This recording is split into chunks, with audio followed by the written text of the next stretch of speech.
Приветствую вас, уважаемые наши телезрители и радиослушатели.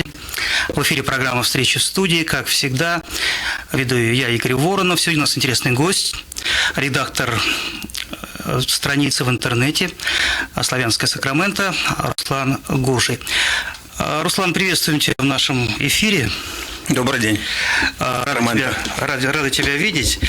И, Руслан, мой такой традиционный вопрос к тебе – это немножко рассказать о себе. Такую краткую автобиографию о себе немножко расскажи. Много рассказывать не могу. Мне 36 лет. Я жил в Сакраменто добрый десяток лет, потом мотался по всему миру: Украина, Россия, Европа. Все изъездил, всю Америку, все это побережье, несколько континентов, и в том числе и сейчас я вернулся, сейчас я проживаю в Сан-Франциско, буквально 90 миль на запад от Сакраменто.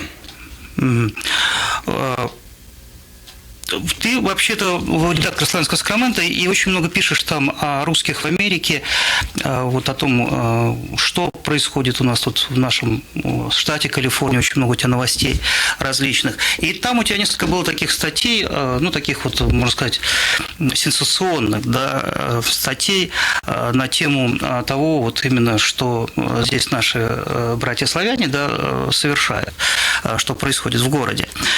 Ты информацию черпаешь вот каким образом? Насколько она у тебя, можно сказать, достоверная, не фейковая, да? Как сегодня говорит наш президент Америки Дональд Трамп, сегодня новости надо очень серьезно проверять, потому что очень много приходит новостей различных, которые недостоверны. Как ты вообще, у тебя обстоят дела? Так проверяйте. Вся информация, которая поступает, не вся информация, но я стараюсь доставать информацию из официальных источников, в том числе открытых источников.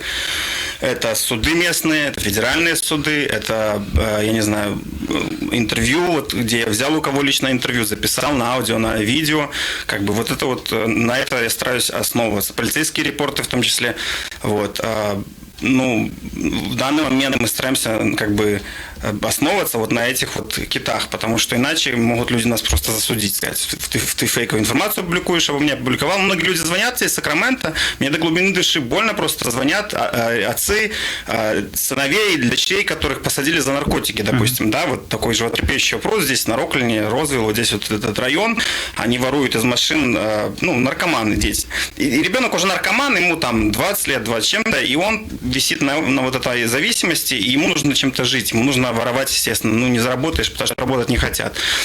И его арестовывают, потом мне почему-то звонят родители и говорят: а ты ложь написал про моего сына.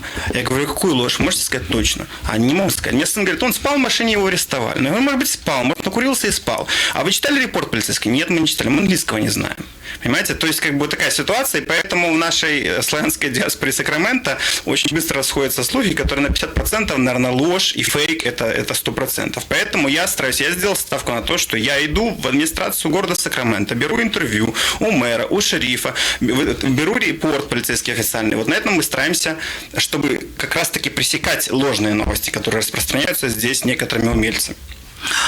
Слушай, все-таки действительно то, что ты поднимаешь такие темы, такую информацию, знаешь, оно очень опасно, да, потому что это же, знаешь, порочащие материалы. Мне угрожали, в том числе местные пастора из Сакрамента угрожали.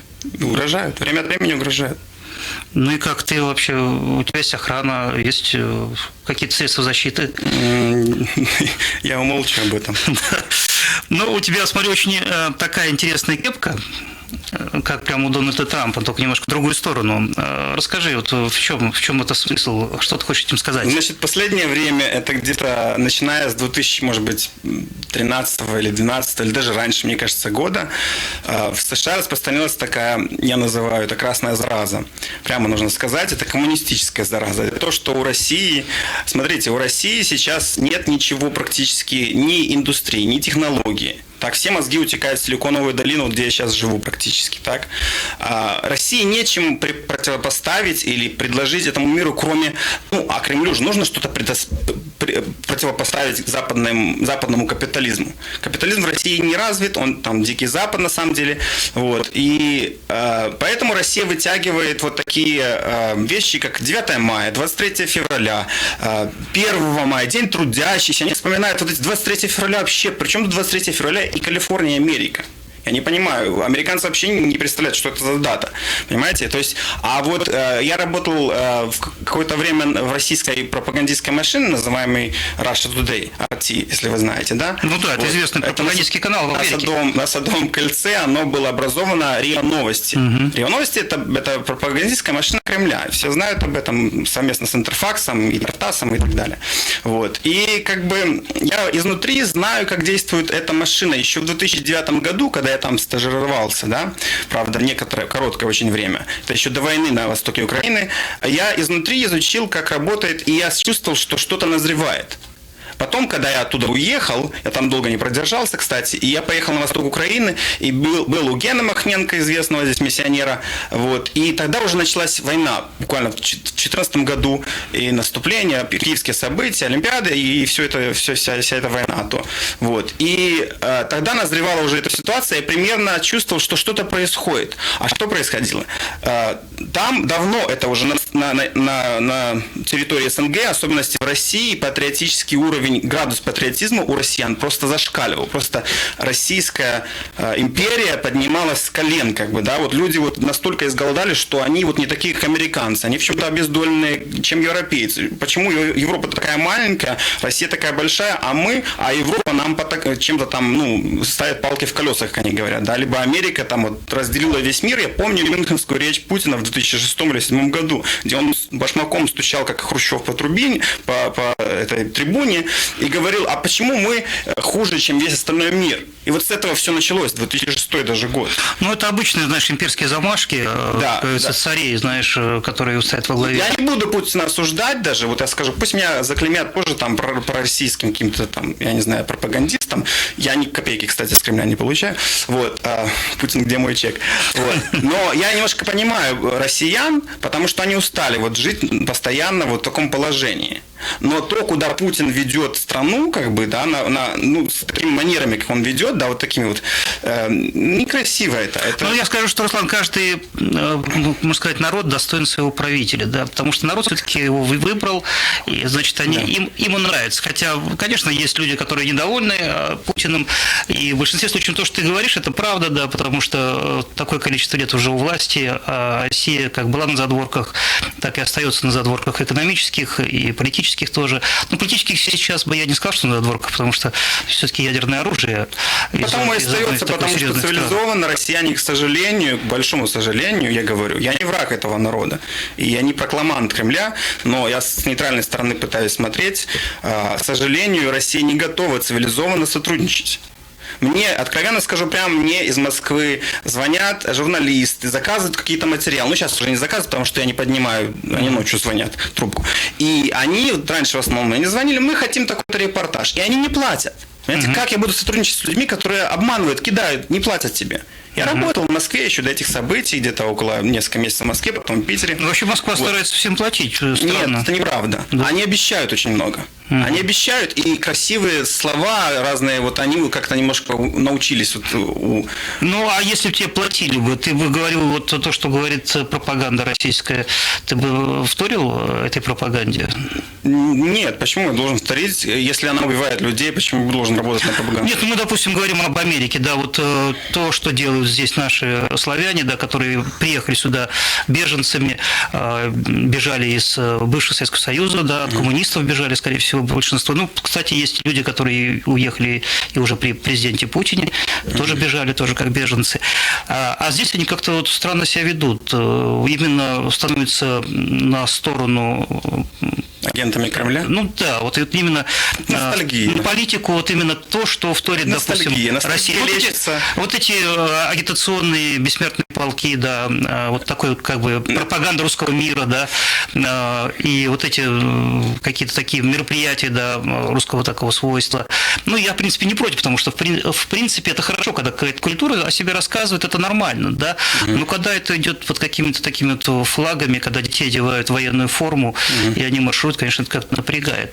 Как ты думаешь, вот с чем это связано? Почему у людей, которые бежали из Советского Союза, из России, вдруг есть такие ноты любви к России, к своей родине, и они здесь вот, стараются эту ностальгию Россию, да, пропагандировать. Но если вы такие патриоты, почему вы здесь в Америке? Я им всем говорю, ностальгия лечится. $700, Сакраменто, Москва, билет и все. Я однажды это сделал. У меня тоже была ностальгия в 2007 или 2008 году. Я продал здесь все и полетел в Москву. Хотя я сам, собственно говоря, не из России, я из Беларуси. Вот. Но я прожил в Москве, в Питере, в этих городах 1,5 года, и меня быстро вылечило. За 1,5 года я бежал оттуда, как этот самый ошпаренный, и хотел поцеловать любого полицейского в Нью-Йоркском аэропорту, которого встречу. А почему так у тебя так это отпало желание? С чем потому связано? что я приезжал в Россию, и я говорил, ребята, я уважаю Россию, я уважаю россиян за это, вот у вас там Гагарин, у вас там Цой, у вас там Высоцкий, я не знаю, кто еще, у вас Достоевский. Я приехал в Питер, я в Питере жил где-то 8 или 10 месяцев, прямо на старом Невском проспекте, там, где находится Лавра Невская, Александр Невская лавра, вот там, где захоронены все известные россияне, в том числе и Достоевский, и многие другие. Вот. И я там практически 500 метров оттуда жил. И я приходил, нанимался на работу, они смотрели на мое резюме и смеялись, мне в лицо говорили: что ты здесь делаешь? Вот. На каких-то там 700-800 тысяч долларов ты нанимаешься в Питере, допустим. Я им говорю, я приехал сюда, чтобы своими ножками сходить это все и посмотреть то, чего меня учили в школе, и что я читал, и чем я зачитывался, тем же опять Достоевским, скажем. Вот. Они мне в лицо смеялись и просили сделать приглашение в Америку. Вот. Как бы, то есть отношения самих россиян, они сами себя не уважают. Я сделал первый вывод. Сами себя не уважают. То есть американцы здесь, они борются за свои права. Допустим, где несправедливость, они пойдут и будут вот сражаться. Вот. И этим они добиваются. А россияне нет, они рабы до сих пор. Вот сколько лет было вот в 17-м году, уже 100 лет прошло до сих пор. Ну, это, может быть, не с 17-го года, потому что все-таки, знаешь, Россия, она на таком перепутье, да. Допустим, она всегда на перепутье. Нет, она Восток, смотри, Восток это все-таки Азия, да, азиаты там с Востока. Да. А здесь вот на Западе, я имею в виду территорию России, да, здесь проевропейская часть. И вот здесь потом произошло смешение, плюс еще монголо-татарская ига, знаешь, достаточно долго было. И вот это ханское правление, оно там где-то уже сидит, вот коренится, знаешь, в генах уже. Оно давно сидит. Да. Поэтому нет. мне кажется, что в России действительно лучше всего, когда или царь, или хан Батын какой-то правит там. Путин царь. Вот поэтому, да, каждый народ достоин своего правителя. Конечно же, для европейцев, для американцев это выглядит странным, именно такая любовь к тем людям, которые их, долго правят, да, ими. И они не хотят ничего нового, вполне их это устраивает. Это, конечно, для цивилизованного такого либерального мира, да, кажется очень странным, потому что все хотят всегда, чтобы президент побыл какой-то срок, там, 2 срока по 4 года. Власти, да, сменяемость, чтобы как кровь, да, как кровь меняется в организме человека, так должна меняться власть, потому что люди должны просто отдохнуть от этой власти, посмотреть, как другой будет править, не понравился, они его переизбрали, раньше даже его срока и выбрали другого, который будет править так, как надо. А в России это вот до них это не доходит, им это тяжело понять. В Украине, кстати, вот более такое либеральное общество, да, наверное. В Украине, стоит сказать, более свободолюбивое общество, это да, и они более-менее любят экспериментировать тоже, украинцы. То есть на этом фоне там происходят вот эти все майданы, революции, реформы какие-то постоянные. Вот там действительно, я заметил, дышится еще в 2000, вот даже когда Янукович был, можно сказать прямо, там Янукович был президентом, и против него проводились манифестации, был майданчик небольшой, когда Юлию Тимошенко посадили, и у меня есть даже фотографии, когда это все было. Вот. Кстати говоря, вот у них давно это всегда так было, что Киев всегда был, в отличие от Минска и Москвы, более таким свободолюбивым городом. Это стоит подчеркнуть. Ну, ты недавно, кстати, был в Украине, да? В Украине я был в феврале этого года. Ты как говоришь, в Украине или на Украине? Я говорю в Украине, потому что украинцы обижаются, когда говоришь на Украине. Да? В стране. Почему Украина? Окраина, знаешь, на окраине, на Украине, это как бы на краю, знаешь. Это откуда пошло? Это пошло с Российской империи, когда Украина не считалась страной, наверное, да, и Беларусь не считалась, наверное, и Польша была под Российской империей, и Литва, и Латвия. А сейчас это же страна, мы должны признавать их независимость. Почему? Нет, я, в принципе, согласен с тем, если им нравится так, вот почему не говорить в Украине, да? Я думаю, это не предмет спора. Это не предмет спора, да. Просто я имею в виду, что в журналистике там в России России принято писать «на», то есть это как бы правило такое, знаешь, принятое. Пропагандистский такой приемник. Ну да, но тем не менее, это, как считается, знаешь, грамматика, правильность грамматическая. То есть они так приняли, знаешь. То есть если ты будешь говорить «вы», тебе будут поправлять, сказать, надо говорить «на». Понимаешь? Нет, кстати, в России так и так говорят. Так и так, да. Ну, давай поговорим об Украине, да. Ты там был. Какие впечатления вообще об Украине? Сегодняшняя Украина не создает впечатления таких позитивных, скажем так. Сегодняшняя Украина – это коррупция при Януковиче, помноженная, наверное, не знаю, на несколько раз. То, что делает Порошенко, там взрывает СБУ, следят, выслеживают этих героев Майдана, вот, которые страдали, боролись за... Вот я буквально был, когда вот разогнали этот палаточный лагерь, Саакашвили выгнали вообще из страны. То есть это люди, это цвет нации, которые, это совесть нации. Я встречался с людьми, которые сидели в этом, с печками-буржуйками и дровами топили вот эти палатки перед Радой. Вот. И их разогнали, потому что, естественно, власть коррумпирована, потому что Порошенко обещал продать свои заводы, которые в Луцке там или где продают шоколадные фабрики, а он этого не сделал. Я ждал, он этого не сделал. Это прекрасный показатель, то, что он обманул свой народ, и народ позволил это ему сделать. Вот. Второе, то, что он торгует и торговал с ДНР, и он поэтому не объявляет там войну, потому что если объявить войну, нужно поставить на рельсы всю экономику страны на фронт. Все должны и снаряды, а снаряды идут, оказывается, у Порошенко тоже есть заводы, которые производят вооружение. И это уже мне сказали в АТО, когда я был, там был такой батальон «Торнадо» и некоторые другие, которые в Измайловский котел, их загнали просто власти и свои же власти загнали, а с российской стороны уничтожили артиллерию. Почему? Потому что эти люди знали, на чем держится Киев сегодняшний. А сегодняшний Киев держится, естественно, на коррупции. Потому что Порошенко выгодно продавать конфеты Москве и снаряды слать в ДНР. Их действительно как бы зафиксировали на видео, я видел фотографии, видео, где вагоны РЖД перевозят, идет война между АТО, да, и вагоны перевозят, наверху немножко угля там насыпано, а внизу, с этой стороны с Киева идут снаряды, оружие в сторону ДНР, ЛНР, а назад тут уже идут с углем с Донбасса. Но это было, наверное, давно, сейчас уже... Но это было, вот, когда я был, как раз... Нет, это был в прошлом году, когда я был. Это год назад где-то ровно было. Вот. И когда мы ехали с Геннадием, кстати, Махненко, из Киева в Мариуполь на поезде объездной дорогой, потому что прямо туда через Харьков нельзя было доехать или через Донецк. Вот. Возле Харькова там взрывались эти заводы, потому что, говорили, типа, СБУ взрывает заводы, чтобы замести все следы торговли с Россией. То есть вот эта двуличность украинской власти приводит к жесточайшей коррупции. Вот это вот то, что многим не нравится, и украинцы сами от этого устали. И они сейчас понимают, что, собственно говоря, не совсем проблема, наверное, в Путине даже и в России, а в нас самих, потому что мы продажные. Если бы мы не были продажными, если бы мы встали, сплотились единым фронтом, то никакой пусть, поверьте мне, не был бы страшен Киеву совершенно. Нет, знаешь, говорят, что Майдан, в принципе, это была спецоперация российская, организована Россией, а украинцы на это купились. Может и так. Похоже очень. Потому что по всему видно, что это нужно было для того, чтобы взять и отжать Крым. Опять же, Олимпиада символическая, да, прошла. Вот сейчас, кстати, в России будет футбольный чемпионат. И многие ожидают, что после этого футбольного чемпионата Россия начнет наступление будет на Украину. Да. Это, как обычно, знаешь, как бы вот покажут свое величие. Возможно, да. И начнется наступление там серьезное. Это как бы предположение некоторых аналитиков. Опять же, касаясь Украины, да, ты говоришь, там встречался с Геннадием Махненко. Вообще ситуация в Украине, вот в наших церквях там славянских, вот там что-то касался, видел. Турчинова очень много говорят, там вот, в России говорят, что это кровавый пастор, а в Украине тоже говорят, что предатель украинский, и так далее. Вот, какие вообще там идут такие вот, знаешь, размышления по поводу... Насчет Турчинова я ничего не скажу, потому что даже с ним лично не встречался, но я знаю другие вещи, которые происходят в Украине. Кстати, церковь не сильно отстает от коррупции гражданской или секулярной, скажем так. Она в ногу шагает и даже иногда превышает эту коррупцию в разы.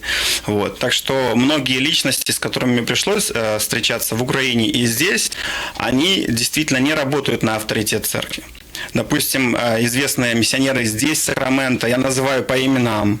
Это Щуки, это Скотцы, это люди, которые находятся давно под протекторатом Адама Семеновича Бондрука, епископа церкви Вифания. Вот. Они занимаются давно рейдерскими захватами земель в Украине, и я это на своем сайте показывал. Мы приезжали туда, нас даже... Есть у тебя доказательства? Конечно, все это в онлайне сейчас находится. Да. Вот. То есть это люди, которые продают гуманитарку. Я их застукал на том, что они продают... Как можно продавать гуманитарку на гуманитарка? Ну вот приезжаешь в магазины, а допустим на Скотца одного, второго, третьего там записаны магазины. То есть магазины, они называются, на украинском не помню, как называются, допустим, розничной продажи или оптово-розничной продажи, second-hand, короче, вторичного потребления. Там взутя, то есть эти самые shoes, и, ну, как одежда, вот разного одежда, начиная от мала до велика, они продают, и там написано not for sale, humanitarian aid. Реально я зафиксировал на видео, все это у меня есть. Не, ну может эти деньги идут как раз на миссионерство. Это другой вопрос. У нас же тоже есть. Это другой вопрос. Это другой вопрос. Но дело... Докажите. Покажите, что эти деньги уйдут. А я вижу особняки у них только. Я вижу особняки, Лексусы, Мерседесы, Теслы, самые дорогие машины. Они здесь покупают, там покупают особняки. А люди, которые вокруг живут, ко мне приходили люди, и у меня есть видео, где люди говорят, что вот эта гуманитарка, она продается. И куда деньги идут? Ну, конечно, они подарят где-то там мороженое одному, второму ребенку. Конечно, для показухи, для пропаганды. Вы думаете, Киев не занимается пропагандой? Киев также занимается пропагандой, как Москва, к сожалению. Вот. Так что я это лично видел, и многие люди, ко мне пришли десятки, это не просто я увидел, сказал, десятки людей, которые подтвердили мои слова, которые живут там. Скоро это выложу на своем сайте. Вот. Так что все это известно уже, что церковь не осталась в стороне от этой жесточайшей коррупции, потому что в церкви нет прозрачности. Потому что вот ты требуешь, и какое-то время у них, у Степана Скотс, который миссия вот эта вот вифанийская, как она называется, великое поручение, они по всему миру ездят. Они по всему миру, у них исчезают деньги, люди недовольны, не просто Руслан Гурж это сказал. Вифания знает, что в Африке исчезло $1,5 миллиона. Исчезло просто. Понимаете? То есть и кеш. Ну как исчезли? Украли их, что ли? Как? Ну, они говорят, что они приехали и их обокрали там. Вот. Что правда из этого, что ложь, нужно разбираться. Как может быть кеш такого количества? Ну, потому что церковь держится на пожертвованиях, на кеше. Не такая большая сумма, миллион, ты говоришь. Это очень удобно. Что это общеизвестный факт. Не, ну миллион, это знаешь, это чемодан. А вы знаете, какими деньгами ворочает Адам Семенович Бондарук? Его пастора, его пасторский совет. Там миллионы, там десятки миллионов долларов. Я делаю расследование, скоро оно выйдет. Вот эти все говорят о том, что они хорошие бизнесмены. Вот эти все Кузьменки, которые там сидят, да? Надя, Вера Кузьменко. Ну, Надя, Вера тоже был, да, скандал. Прикрывал же Адам Семенович Бондарук их. И письма слал. И письма слал депутат или политик Пехотин Анатолий. Причем тут Пехотин Анатолий из Киева. Защитное письмо писал, Бондарук писал, его сын Бондарук Паша, тоже пастор, писал, что они такие хорошие, а прокурор стоит, я же своими ушами слышал в федеральном суде, говорит, такие хорошие, они обокрали половину Сакрамента, они 40 домов увели, они испортили кредит вот этим всем домовладельцам. Они, знаете, как схема происходила с Кузьменками? Я прочитал 100 тысяч страниц в федеральном суде, 100 тысяч страниц, 2 дел, Паламарчук, Ольга и Бондарук Петя, который сейчас сидит. И Вера Кузьменко, Надя Кузьменко, Питер Кузьменко, и там, you name it, как говорится, Анна Кузьменко и все остальные, которым дали до Питеру вообще 27 лет дали. Понимаете? Они приглашали людей, рекламировали Tax Return Service. На самом деле бизнес был не в Tax Return Service. Там человек заплатил $350 и все. Они собирали эту информацию. А потом на основе этой информации они брали заем, моргидж, допустим, на вот этого человека, даже иногда не извещая его. Ну, Руслан, ну, посмотри. Понимаете, то есть вот мы можем иметь информацию, знаешь, однобокую, одностороннюю. Поэтому для этого существуют суды, да? В суде есть обвинители, в суде есть присяжные, есть те, которые защищают, да, преступника. Часто бывает такое, что мы вот как бы, знаешь, вот берем информацию одностороннюю, да, даже вот в семье там бывает раздор, да, и в семье вот жена винит мужа, а муж винит жену, и вот разобраться очень сложно. Для этого существует суд. Почему тогда, вот, на твой взгляд, они не находятся на скамье подсудимых, подождите, их не судят? Питер Бондарук находится, 6 лет дали. Надя находится, кажется, 12 или 14... Нет, Кузьменко какие-то уже вышли, по-моему, уже. Вышла Надя только, которой дали всего, кажется, 7 или 8 лет, часть из которых она отсидела. Она вышла, и причем она не вышла просто, как они говорят, я вышла, вот я на свободе. Значит, суд неправ. Неправда. Она подала на апелляцию. Апелляционный суд, 9-й округ апелляционного суда здесь, в Сан-Франциско, решил ее выпустить с браслетом, электронным мониторинг, да, и под залогом в $250 000. То есть она вышла и до решения апелляционного суда. Что решит апелляционный суд? Если апелляционный суд, они нашли какие-то там якобы ошибки судебные, знаете, эти адвокаты очень цепкие такие, потому что они платят эти наворованные деньги им, вот, сотни тысяч долларов. И они, естественно, могут... Но дело в том, что Надя была не самый первый, не главарь этой группировки всей. Надя всего взяла 100 или 70 тысяч долларов, не помню, 100, кажется, тысяч долларов взяла. В то время как тот же Питер... Кузьменко, допустим, или 1 700 000, допустим, или 800 взял. Надя тоже, Вера тоже взяла около 2 миллионов. Понимаете, то есть, в американские суды так и работает. Соответственно, если ты взял 2 миллиона, то будешь сидеть 25 лет или 15 минимум. Но если ты взял 100 тысяч, и если ты дал еще залог 250 тысяч, что будет? Если ты сбежишь, сбегаем и 250 заберем. То есть так работают американские суды. Люди не понимают этого, что вся семья практически Кузьменок сидит. Я это, может, сказал больше, знаешь, к предыдущим, ты сказал, там, допустим, Бондарук, там, Скотс, там, да, то есть, вот, если они виноваты, да, в чем-то, то почему они не арестованы, не сидят, в 2009 году Роман Скотс, по нему было тоже открыто дело в федеральном суде, еще при прежнем, кажется, прокуроре Бенджамине Вагнере, и там лежит большое досье, каждый может зайти на I-стрит или H-стрит, не помню, вот это большое здание возле шерифс-департмента, такое высокое, небоскреб, и зайти на 4-й этаж, и посмотреть в архив, написать их фамилии, того же Бондарука, того же Скотса, и найти, что там есть дело на Скотса, Романа, который сбежал здесь из Калифорнии в 2009 году. А потом контейнерами притаскивал все свои вещи, и братцы ему в этом помогали. Понимаете? И они занимаются отмыванием денег. Я смотрел эти документы, там по 100 тысяч, по 100-300 тысяч, по 200, по 300 тысяч. Какие-то деньги, они откуда-то брали кэш. Понимаете? Видишь, Роман, здесь как раз-таки вот наши предположения какие-то, мы можем предполагать. И его хотели арестовать, но он сбежал. Опять же, да, сегодня вот в Америке, да, очень много наших людей, задействованы в бизнесе, да. Я знаю там, допустим, тоже одного епископа там с другого побережья, который сейчас находится под домашним арестом. Когда мы не имеем досконально, знаешь, каких-то материалов, то есть вот как-то судить, знаешь, очень сложно говорить о том, что они виновны там или не виновны. Подождите, вы что имеете в виду? Доскональные материалы, самый доскональный материал находится в судах. Вот о чем я говорю, да. Досконально. Вы знаете, как проходят американские суды?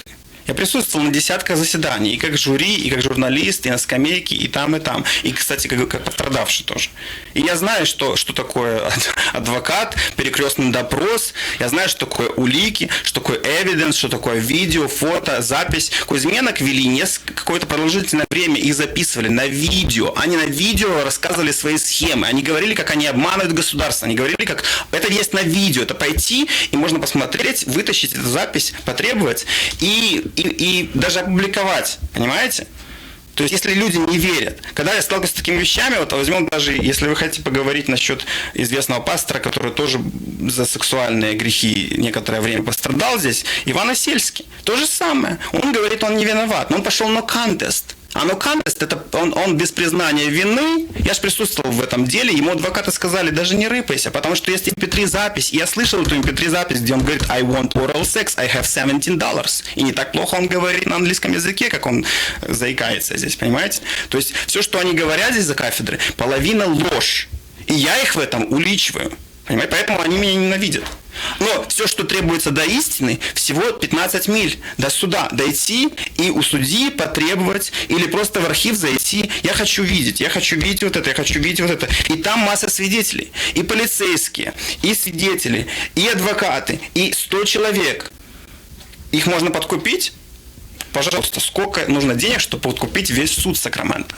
Знаешь, как-то вот здесь, опять же, сложно судить, потому что народ в большинстве своем остался на стороне, вот, допустим, того же самого пастора, да, то есть его как бы, ну, посчитали, что это была провокация какая-то.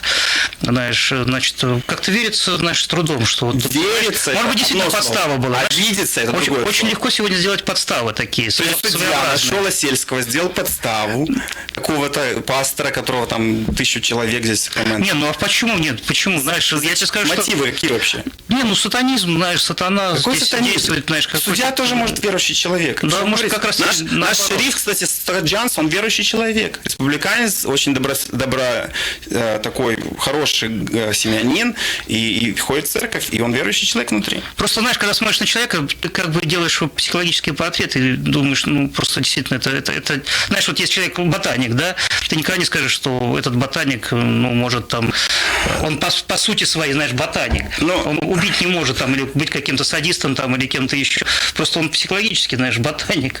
Поэтому я тебе говорю, что здесь очень сложно в этих моментах разобраться, и действительно, знаешь, если провокация, я знаю несколько таких случаев, когда к одному человеку, он говорит прямо конкретно, садились эти вот женщины легкого поведения в машину, подъезжала полиция, говорит, крутила, вертела, а на самом деле, говорит, я просто, говорит, машину заправлял, она села ко мне в машину. Я этому слабо верю. После того, как суд признал его guilty, либо он пошел на контест, то тогда как бы человек своей вины... Вот Мирошниченко, допустим, хороший пример. Пастор из церкви, бывший пастор церкви Вифании. Я с ним говорил, встречался в суде и в тюрьме говорил.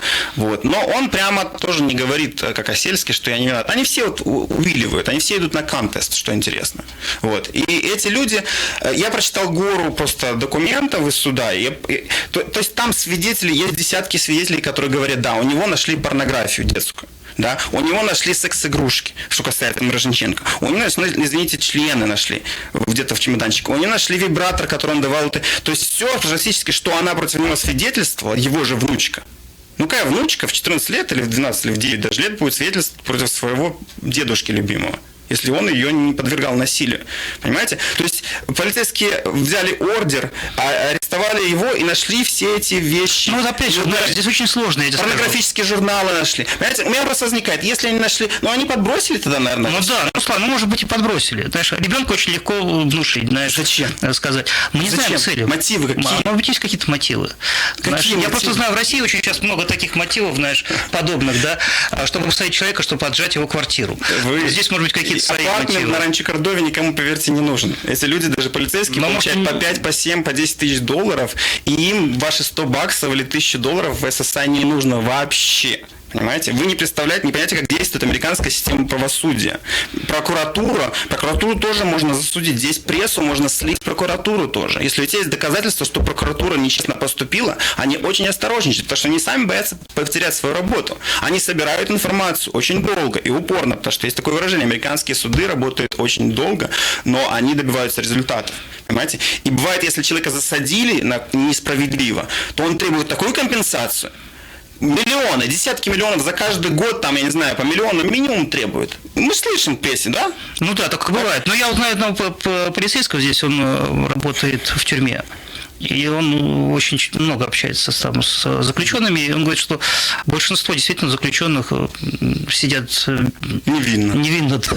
Он как бы сам анализирует тоже и видит, что попали, знаешь, один заключенный, допустим, там дал свои таблетки там подружке своей, чтобы у нее там что-то не болело, да, а оказалось, это доза смертельная, она умерла от этих таблеток. Ну, знаете что, и мне кажется, Сакраменто очень любит обманывать себя и обманываться.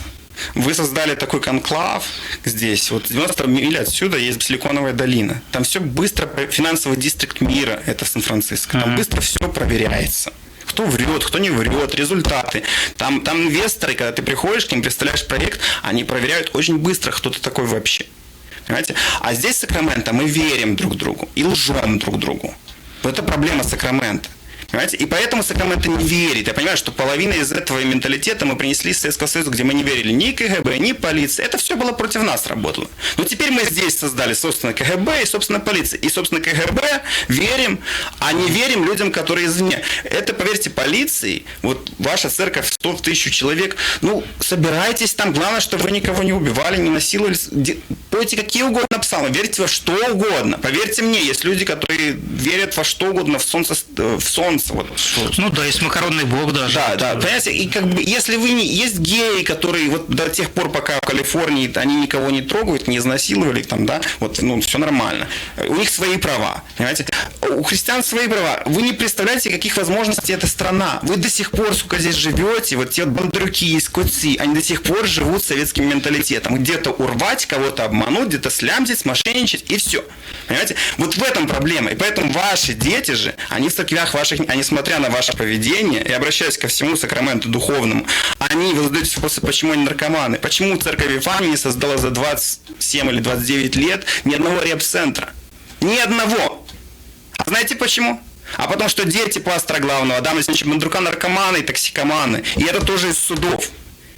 И алкоголики. Понимаете? Вот потому что у него нет силы. Ну, я, знаешь, тебе скажу, что, Руслан, опять же, да, мы как-то берем сейчас вот однобоко одну церковь, да, но, по сути, это, знаешь, ситуация во всех, мне кажется, церквях, потому что наркоманы, у них нет такого, знаешь, ограничения, там, церковь Вифания, церковь, там, другая, там, и третья, четвертая, они во всех церквях. Есть церкви, которые целенаправленно, у них есть цель бороться с наркоманией. Я встречался здесь с людьми, в Сакраменто есть. В Сакраменто с трудом открываются реп-центры, Гатвилл Провайд, допустим, хороший пример. Десятки реп-центров, десятки, консервативнейшая церковь. Там поют из сборников, там не танцуют. Но Питер Нахайчук, он работает, он засущий в рукава, он говорит, мне Бог дал видение. И он по всему миру открыл 35 точек. По всему миру. В Сакраменто 3 и женский реп-центр. Я приезжаю, там все наши девушки сидят. И тупят глаза, прячут. Понимаете? Причем есть разница, которые люди, у которых есть цель, а люди, у которых есть цель собирать мамону, собирать на дома, на машины, допустим, да, летать по ресортам. А у этих людей есть цель открывать реп-центры. Они этим занимаются.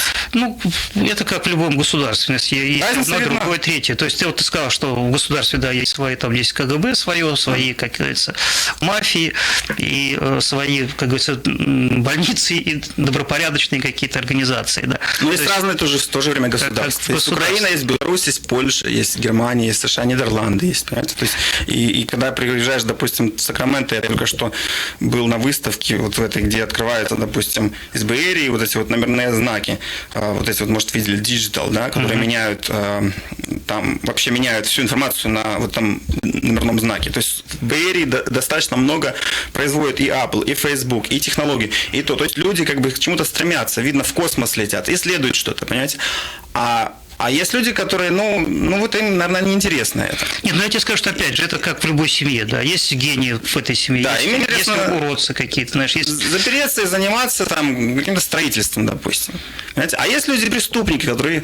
Мы ограждаем общество преступников, которые... Ну, я бы не сказал так. Ты прям очень берешь крайность такой, знаешь, прямо все преступники. Наши люди очень многие заканчивали университеты, сейчас на хороших должностях, в банках многие работают. Есть на хороших, есть. То есть есть нормальные, знаешь. Мы как бы акцентируем и берем всех под одну, знаешь, но это не так.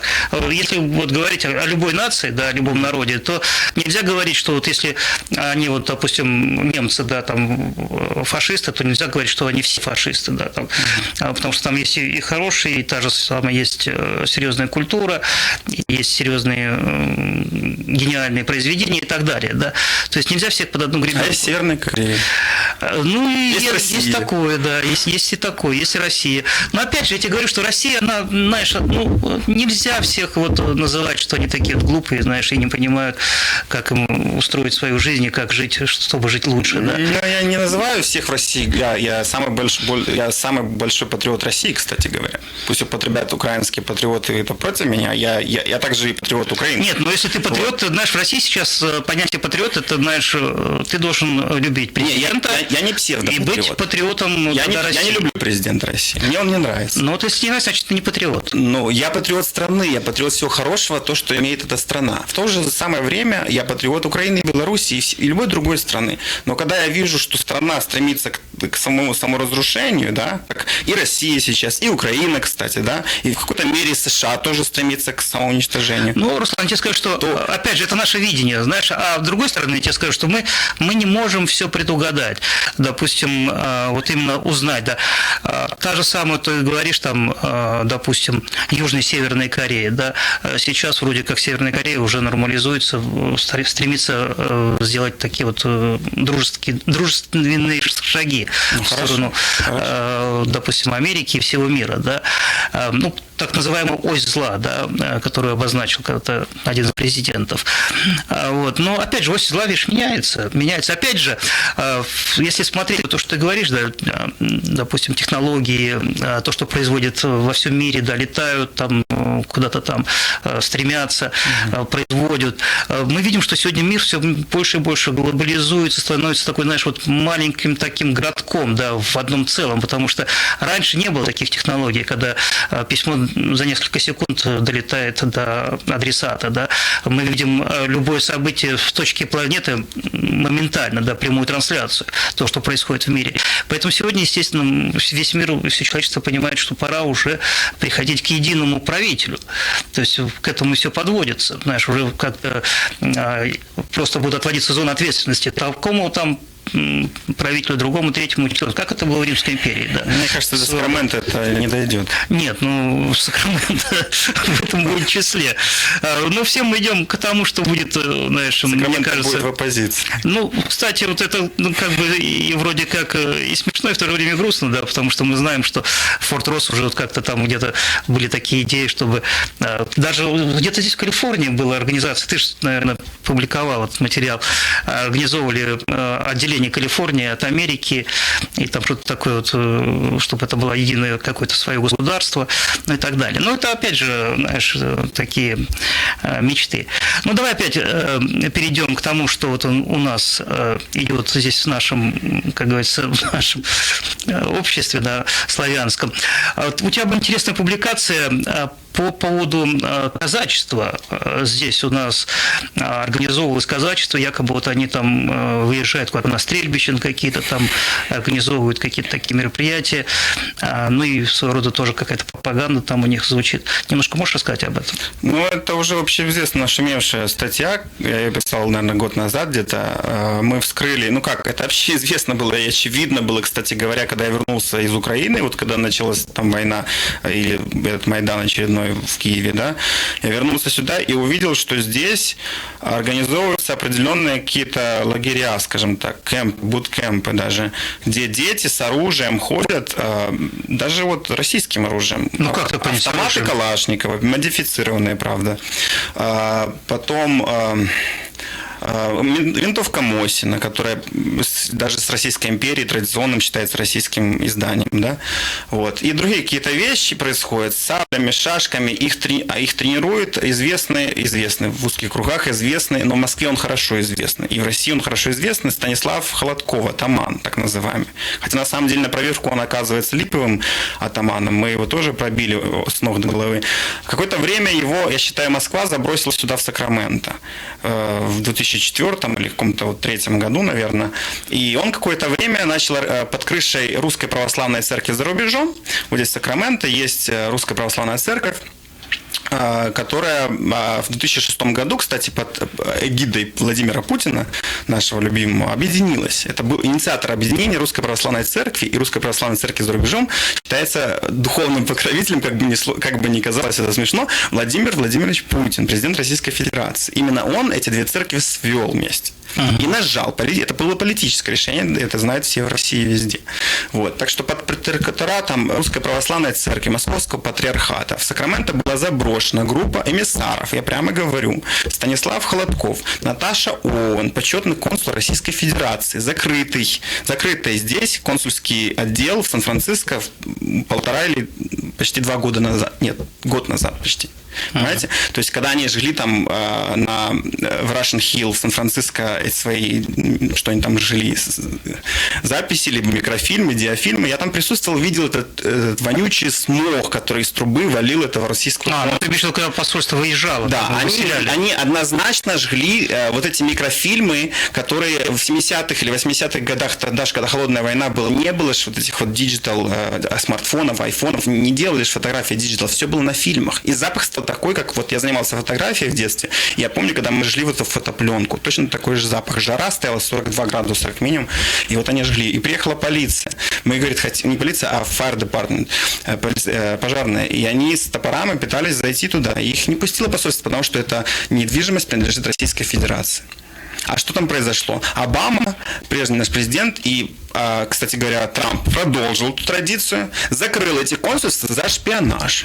Ну, знаешь, я тебе скажу, что практика всемирная. Любое посольство это и консульство это своего рода, знаешь, точки там, где находятся шпионы. Да? Любая страна этим Но занимается. дело в том, что вот эти Холодковы и Оуэны, и все остальные, Сергей Петров, почетный консул, они давно законспирированы. Они открыто работают на враждебное США. Враждебное США мы сейчас называем, да, на уровне Вашингтона, государства. И они в открытую расслали своих агентов. Вот под прикрытием, что Москва делала в последнее время, последних, я не знаю, 10 лет на западном побережье. Я не буду Нью-Йорк брать, Майами, да, западное побережье. 9 мая, 23 февраля, 8 марта, они все тянули, я встречал девушек с Росмолодежи. Росмолодежь – это патриотически настроена, это патриотическая, создана Кремлем организация, которая промывает, грубо говоря, мозги всей молодежи России. Но они промывают это за деньги. Ну, естественно. Да, эти девочки по 26 лет летают в Вашингтон. Вашингтон, штат Вашингтон, Сиэтл. И под Сиэтлом проводили кемпы. Кемпы патриотические, под гидом российские песни, там вся эстрада. Очень сильно пьют они там, очень сильно. То стоит поп Русской Православной Церкви, вот это за рубежом благословляет. У меня есть видео, когда они вот это все делают, понимаете? То есть, и они накачивают людей, вот, что Россия самая сильная страна в мире, в том числе и в первую очередь в вооруженном смысле. Российское оружие, вот точно такая же пропаганда, которая здесь, в Калифорнии, вот этим холодком насаждается вот в этих молодых ногтей. Вот этим знаешь, детям. Руслан, я встречался с Холодковым, да, я узнаю немножко, он вообще-то спортсмен, он занимается единоборствами, у него сын очень такой известный, по-моему, вот кунг-фу или карате, я не знаю, чем он занимается. А он служил в Афганистане тоже, вот он имеет награды афганские. Ну, я не знаю, я просто с его слов, да, я его не встречал там в Афганистане, потому что я сам служил в Афганистане. Вот. Ну, казалось бы, что плохого, да, опять же, любая культура, да, имеет любая нация свою культуру, свои какие-то традиции. Ну, оружие, конечно, детям это чересчур, когда человек ходит с настоящим оружием, там, или тем более заряженным. Это, конечно... Ну, опять же, я помню свою бытность, у нас в школе были зорницы всякие, мы тоже, знаешь, играли в эти зорницы, ходили там по лесам, бегали с автоматами, там, шишками кидались там. Это свойственно детям, знаешь, как бы здесь, ну, ничего криминального нету. Если бы действительно это было криминально, я думаю, что вот какие-то органы эти специально занимались бы. А так мы, может быть, как-то... Так занимаются на уровне государства, на уровне МИДа занимаются. Выгнали на этом побережье все консульство. Сиэтл, Сан-Франциско, здесь нет. Ну, криминал, каков криминал, понимаешь? Вот что здесь криминального? Ну и что? Хорошо, празднуйте 9 мая, празднуйте День Победы Советской Армии. Ну и что? Это празднуйте 1 мая, празднуйте 8 марта, празднуйте, пожалуйста. Никто вам ничего, ходите вот в такой кепке, что Россия великая страна. Ну, да. Но если речь идет о Сакраменто, возьмем опять же известные церкви, которые здесь находятся, это люди глубоко религиозные, и я в том числе, которые бежали от власти, как мы называли тогда, безбожной атеистической власти. Не, ну опять же, я скажу тебе, что вот... Которая пропагандировала все эти вещи там, и там эти люди не вешали пионерские галстуки и значки октябренка, да, там люди не шли в партию, там люди страдали, и они приехали сейчас тот же Бондарук, они едут по этим визам, и все постарались сидеть визам вот этим беженцев от такой власти безбожной, коммунистической. А что они сделают? Бондарук сегодня принимает Холодкова у себя и берет деньги от МИДа Российской Федерации. Ну, это двуличность называется, как минимум двуличность. Здесь моральных принципов у этих людей никаких. Если ты бежал от советской власти... Руслан, я с тобой согласен. А теперь называешь Путина. Все они сейчас начинают Путин. Это КГБист, да? Вот все мы знаем, что Путин работал в органах, да? И он продолжатель, он говорит, что СССР зря развалили. Он это открыто говорит, да? И теперь вы берете деньги и с агентами, эмиссарами Кремля здесь, в Америке, в Калифорнии сотрудничаете? Я вам не верю. Вы, во-первых, неверующие, вы лжете. Вы лицемерны, и вы берете деньги у своих врагов. Вы циничные твари, извините. И ваши дети, видя ваше поведение, вот лицемерное, они вот именно становятся наркоманами, самое... Ну, Руслан, я тебе скажу, что каждый человек, знаешь, имеет свою цену, да, вот цену вот взятки, да. Каждый человек, вот ему, знаешь, допустим, скажут, за $100 продашься, он говорит, не продамся. За 200 продашься, не продамся. Ну, дальше идут суммы, да, такие там 1000, там, и все равно какой-то той цифре человек останавливается и говорит, ну, хорошо, я согласен продаться. Понимаешь, что вот, это просто вот такие вот люди. Страшно, трагично, когда своих детей они продают. Когда приходишь в церковь, они хоронят овердоз тинейджера, 17 лет, 18. Я присутствовал на таких похоронах. Вам не страшно? Когда эти пастора стоят, все возьми поголовно практически, они все хоронили. Это страшно. И они не плачут даже, ни одной слезинки. И я смотрю на них, они еще умудряются как-то учить паству, проповедовать там. Бог ты мой, я думаю, каких монстров мы вырастили. Это общество вырастило. Потому что ты с кладбища создаешь для своих детей. Они внуки раньше тебя умирают, ты их хоронишь, и ты еще берешь деньги с их родителей за это место. Этот цинизм, наверное, у КГБ такого цинизма нет, я не знаю. Вот это страшно, и поэтому в Сакраменто, я бежал из Сакрамента, и я не жалею, что я в Сакраменто не хожу, потому что в Сакраменто невозможно ни жить, ни работать, ни свободно дышать. Вы создали здесь Красную империю, вы бежали от Красной империи, и вы здесь же ее создали, и вы ручкаетесь с эмиссарами Красной империи. Вот и все, это все очевидно. И когда ты говоришь такие вещи, и люди мне дают какие-то аргументы, я говорю, слушайте, ну это просто смешно. Это просто смешно. Тогда не говорите, что вы бежали, что вы тогда врали в посольстве США в Москве или в Киеве или в Варшаве, что вас гнал Советский Союз. Нет, ну я опять же хочу сказать, что, знаешь, дело в том, что, вот, знаешь, когда придет Антихрист, да, он... Антихрист уже пришел. Нет, он еще пока не пришел, пока еще только притечь его происходит, да. То ты знаешь, он будет обольщать все народы будут восклицать и говорить, правь нами, да, вот как распинание Христа и кричали распни, то будут наоборот уже говорить Антихристу, правь нами, мы готовы, знаешь, как вот даже мне очень напомнила эта песня в интернете была на Фейсбуке, когда дети поют «Дядя Вова, мы с тобой, веди нас в бой», там такая песня есть, да, что-то мне это напомнило. И вот я смотрю, знаешь, на то, что вот как работают пропагандистские каналы, как работает пропаганда, как она вымывает у людей мозги, да. В основном большинство людей, о которых ты говоришь, да, они смотрят российское телевидение. И когда я вот слышу подобные речи, да, там какие-то вот заготовки, они просто там, знаешь, крутят как заигранную пластинку, одни и те же передачи, одни и те же люди там находятся в этих программах и говорят одни и те же мантры, знаешь, там вот Россия великая, там Путин там и так далее, мы победим, нас никто не любит, мы тут самые-самые, и все против нас, а мы за то, чтобы любить Бога и царя и Отечество. Спасибо, мир, да. Да. И знаешь, и вот я понимаю, что это действительно вот то, что, о чем мы говорим, да, весь мир будет вот в этой пропаганде, знаешь, он будет просто обольщен этим человеком, да, находиться в обольщении. И поэтому здесь вот в большинстве своем это вот пропаганда, она срабатывает на людях. Я вот это заметил, потому что в основном все, кто имеет российское телевидение, они все одинаково говорят. Так и есть. И российское, и украинское, и американское. Работал и там, и там, и там. Да, да. Я вам скажу очень печальную вещь. Некрасов когда-то сказал такую фразу: слова нам даны для того, чтобы лгать. Некрасов, поэт российский. И это истина. Почему мы одеваемся, почему облекаемся в одежду, почему мы говорим какие-то слова? Мы постоянно лжем. Давайте признаемся друг другу. Нет, ну это другая истина. Сознательно, либо несознательно. В большей мере, либо в меньшей мере. И также пропаганда. Пропаганда при всей своей желании, любое СМИ, оно уже есть. Ну, Руслан, я опять же скажу тебе обыденную фразу. Отец лжи – это сатана. А слово есть Бог, и Бог есть истина. То есть другое слово, понимаешь? Я отметил, что... То есть здесь две противостоящие друг другу, знаешь, стороны белого и черного. Плохо, когда действительно люди сознательно лгут. И плохо, когда существует канал, когда сознательно спускают дезинформацию. Это плохо. Я боролся против этого, и я борюсь.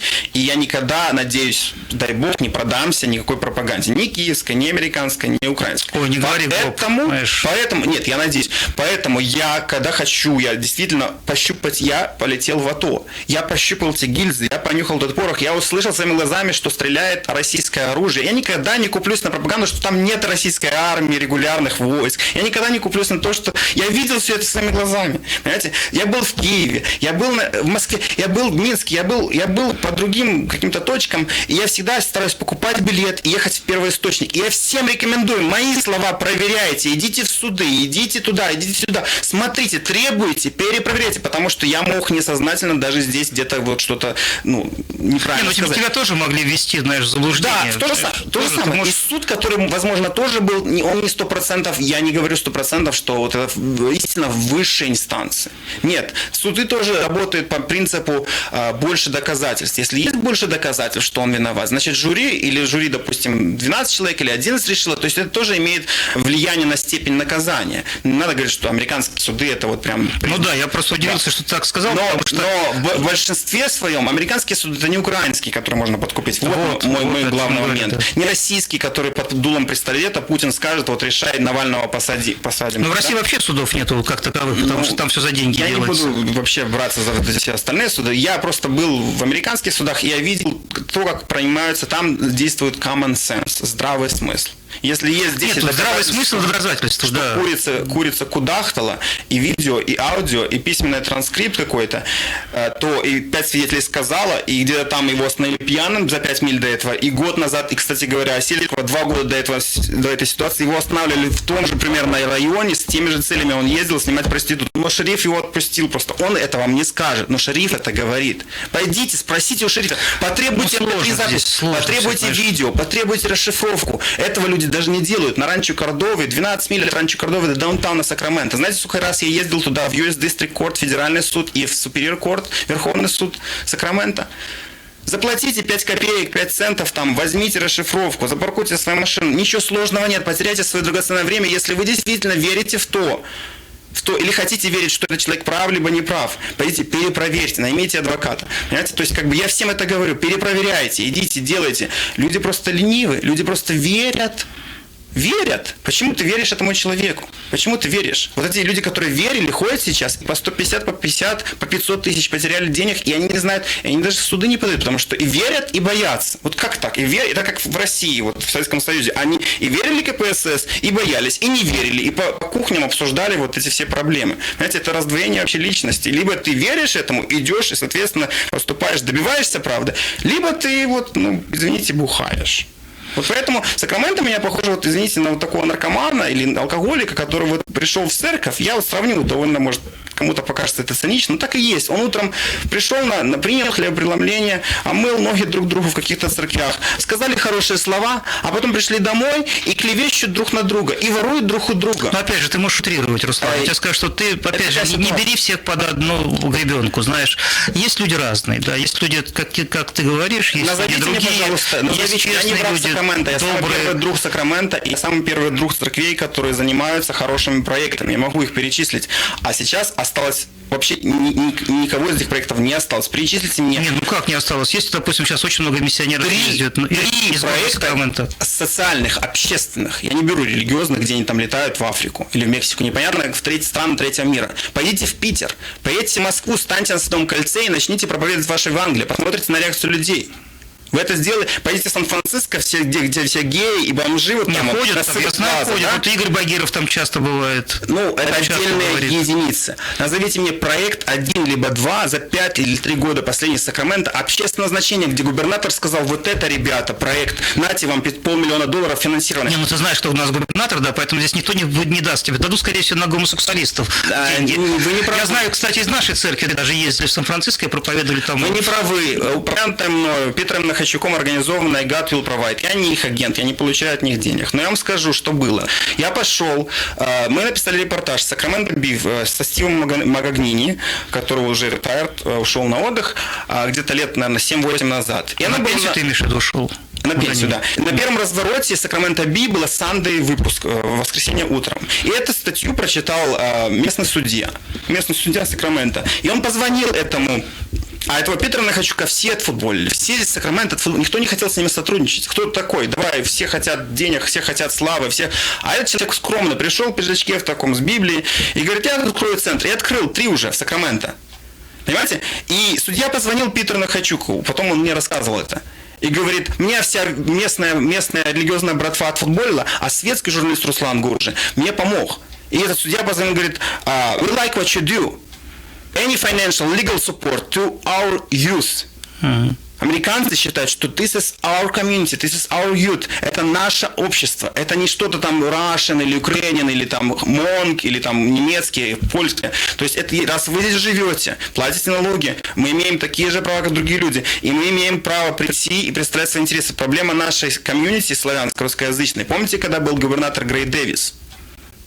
Я не буду говорить личного отношения к гомосексуализму, к этим всем бракам и так далее, но я сейчас засвидетельствую факты. Я приходил тогда в Капитолий, они сидели, наши бабушки и наши девушки красивые, сидели все на вот этих ступеньках в Капитолии. Сенаторы пришли, и они просто не могли поверить своим глазам. Откуда эти вообще люди повыползали, грубо говоря?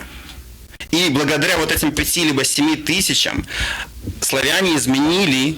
Американцы заинтересовались, на газеты начали писать, понимаете? Мы пассивные очень люди, мы пассивные, мы не хотим бороться за наши права. Мы не хотим, мы скромные тоже. Мы боимся чего-то. Ну, в христианстве как бы не принято, знаешь, заниматься политикой, потому что политика... занимаются. Это манипуляция, знаешь. Занимаются. Ну, занимаются, я тебе говорю, что... Уже занимаются это кто именно проплаченный, кто имеет деньги. А это же неправильно, правильно? Это неправильно, да, это неправильно. Поэтому в христианстве принято, что лучше туда в политику не влазить. Лучше от нее как бы идти подальше. Ну, понимаю, когда церковь отделена от государства. Неправда. Когда церковь даже в Америке достигает 5000 человек, туда приходят сенаторы.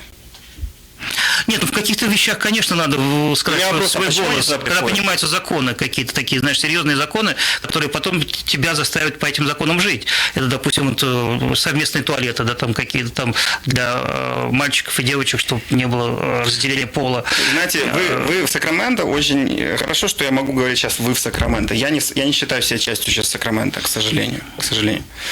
Вот, а считал долгое время. Вы в Сакраменто цепляетесь отцеживаете комара, а верблюда не замечаете. Причем здесь эти туалеты? Ну, будет там 3 пола. Нет, я так к примеру сказал, это не то, что я говорю, к примеру. Один из примеров. Да. Геи там захватили все.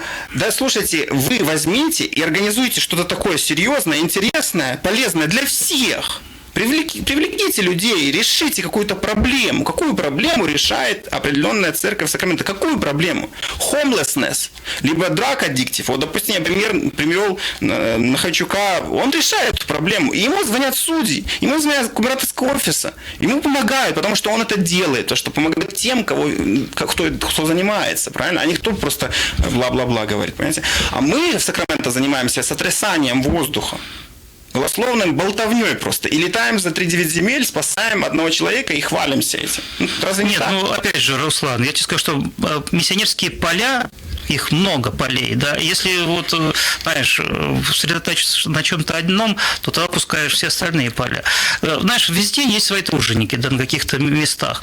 Просто, может быть, действительно, знаешь, ну, не нашлось труженика, которого ты говоришь, который бы дал бы идею объединению, вот в чем-то там пойти убирать улицы Сакрамента, да, там всем церквям, или же пойти там сделать какую-то, построить какую-то дорогу там, или заасфальтировать какую-то дорогу, деньги дать на то, что вот все церкви Сакрамента славянские решили вот сложиться и отремонтировать дорогу там на каком-то там проспекте там, да, или каком-то авеню и так далее.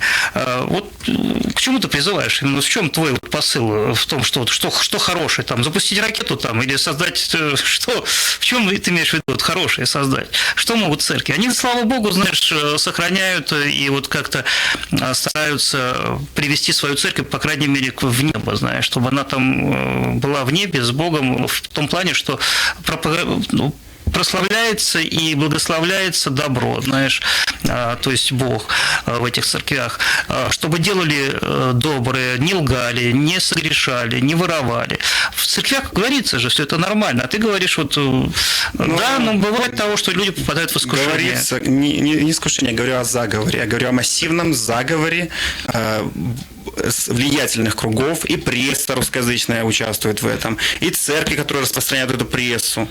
Понимаете? Ну нет, пресса у нас сегодня, смотри, допустим, кстати, вот мы хотели как... Рекламодатели, которые платят, дают рекламу. Вот это другое. Те же Кузьменко, они проплачивали газетам здесь. И они до последнего, даже сейчас некоторые газеты публикуют. И они в тюрьме, они публикуют рекламу.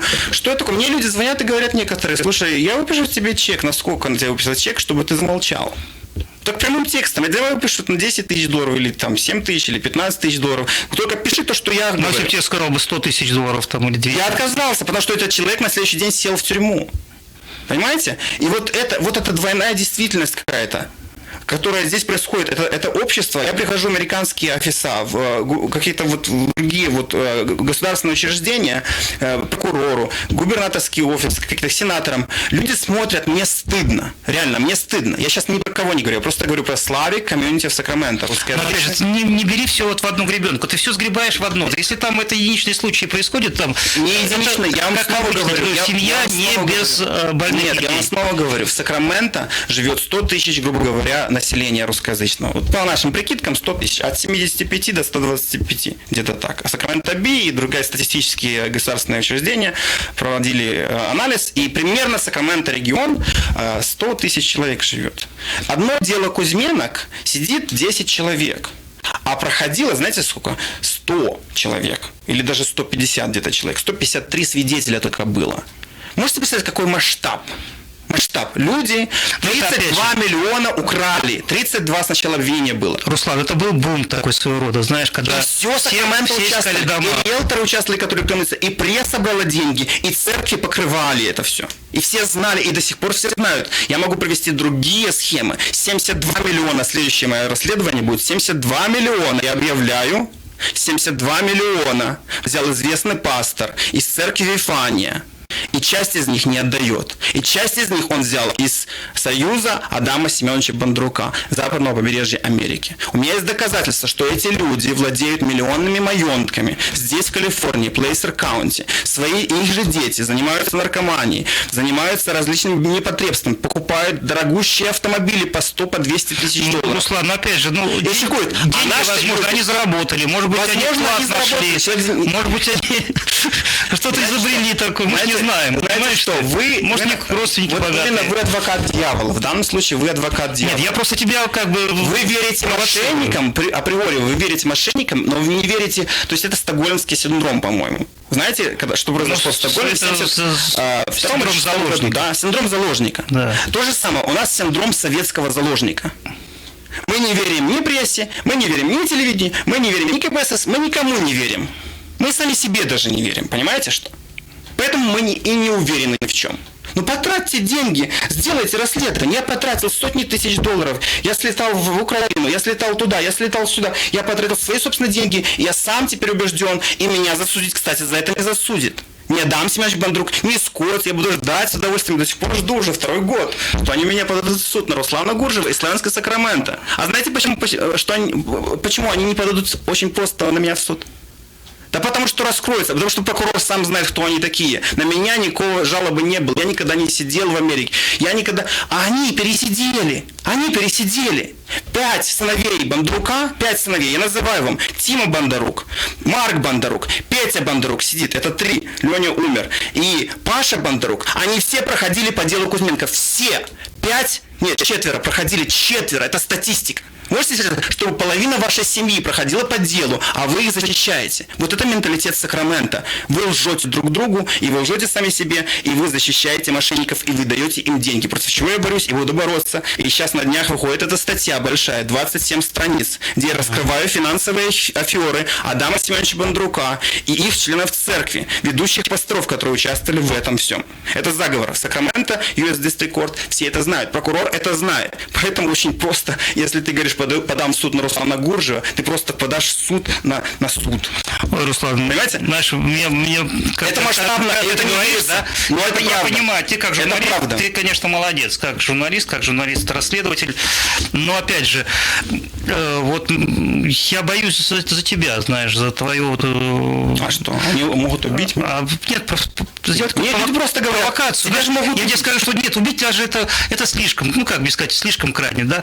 Ну, могут просто тебе построить провокацию. Так это не по-христиански. Нет, Если в вашем менталитете есть такое понятие, что церковь, либо пастор может против меня провокацию... Нет, если ты говоришь, знаешь, что... Это говорит о том, что вы не верите, что он пастор, что он... Нет, я не о пасторе говорю. Я говорю, знаешь, вот как в России происходит, да, часто, допустим, покушение на журналистов, да, вот журналист там где-то выступает на каком-то канале, канале, да. А есть очень много больных людей, которые смотрят, знаешь, которые вот видят, и вот они, у них просто вот, знаешь, больной рассудок. Больной, я не они думаю, подойдут что... тебе сзади просто. Больной, я не думаю, что ножом пырнет или застрелит. Ну, Есть люди, опять же, это я утрирую, это слишком, да. А есть искусственные, знаешь, которые занимаются вот подставой, знаешь, они вот многие, не то что многие, я знаю некоторых, так, допустим, людей, которые на этом делали деньги, да, в России.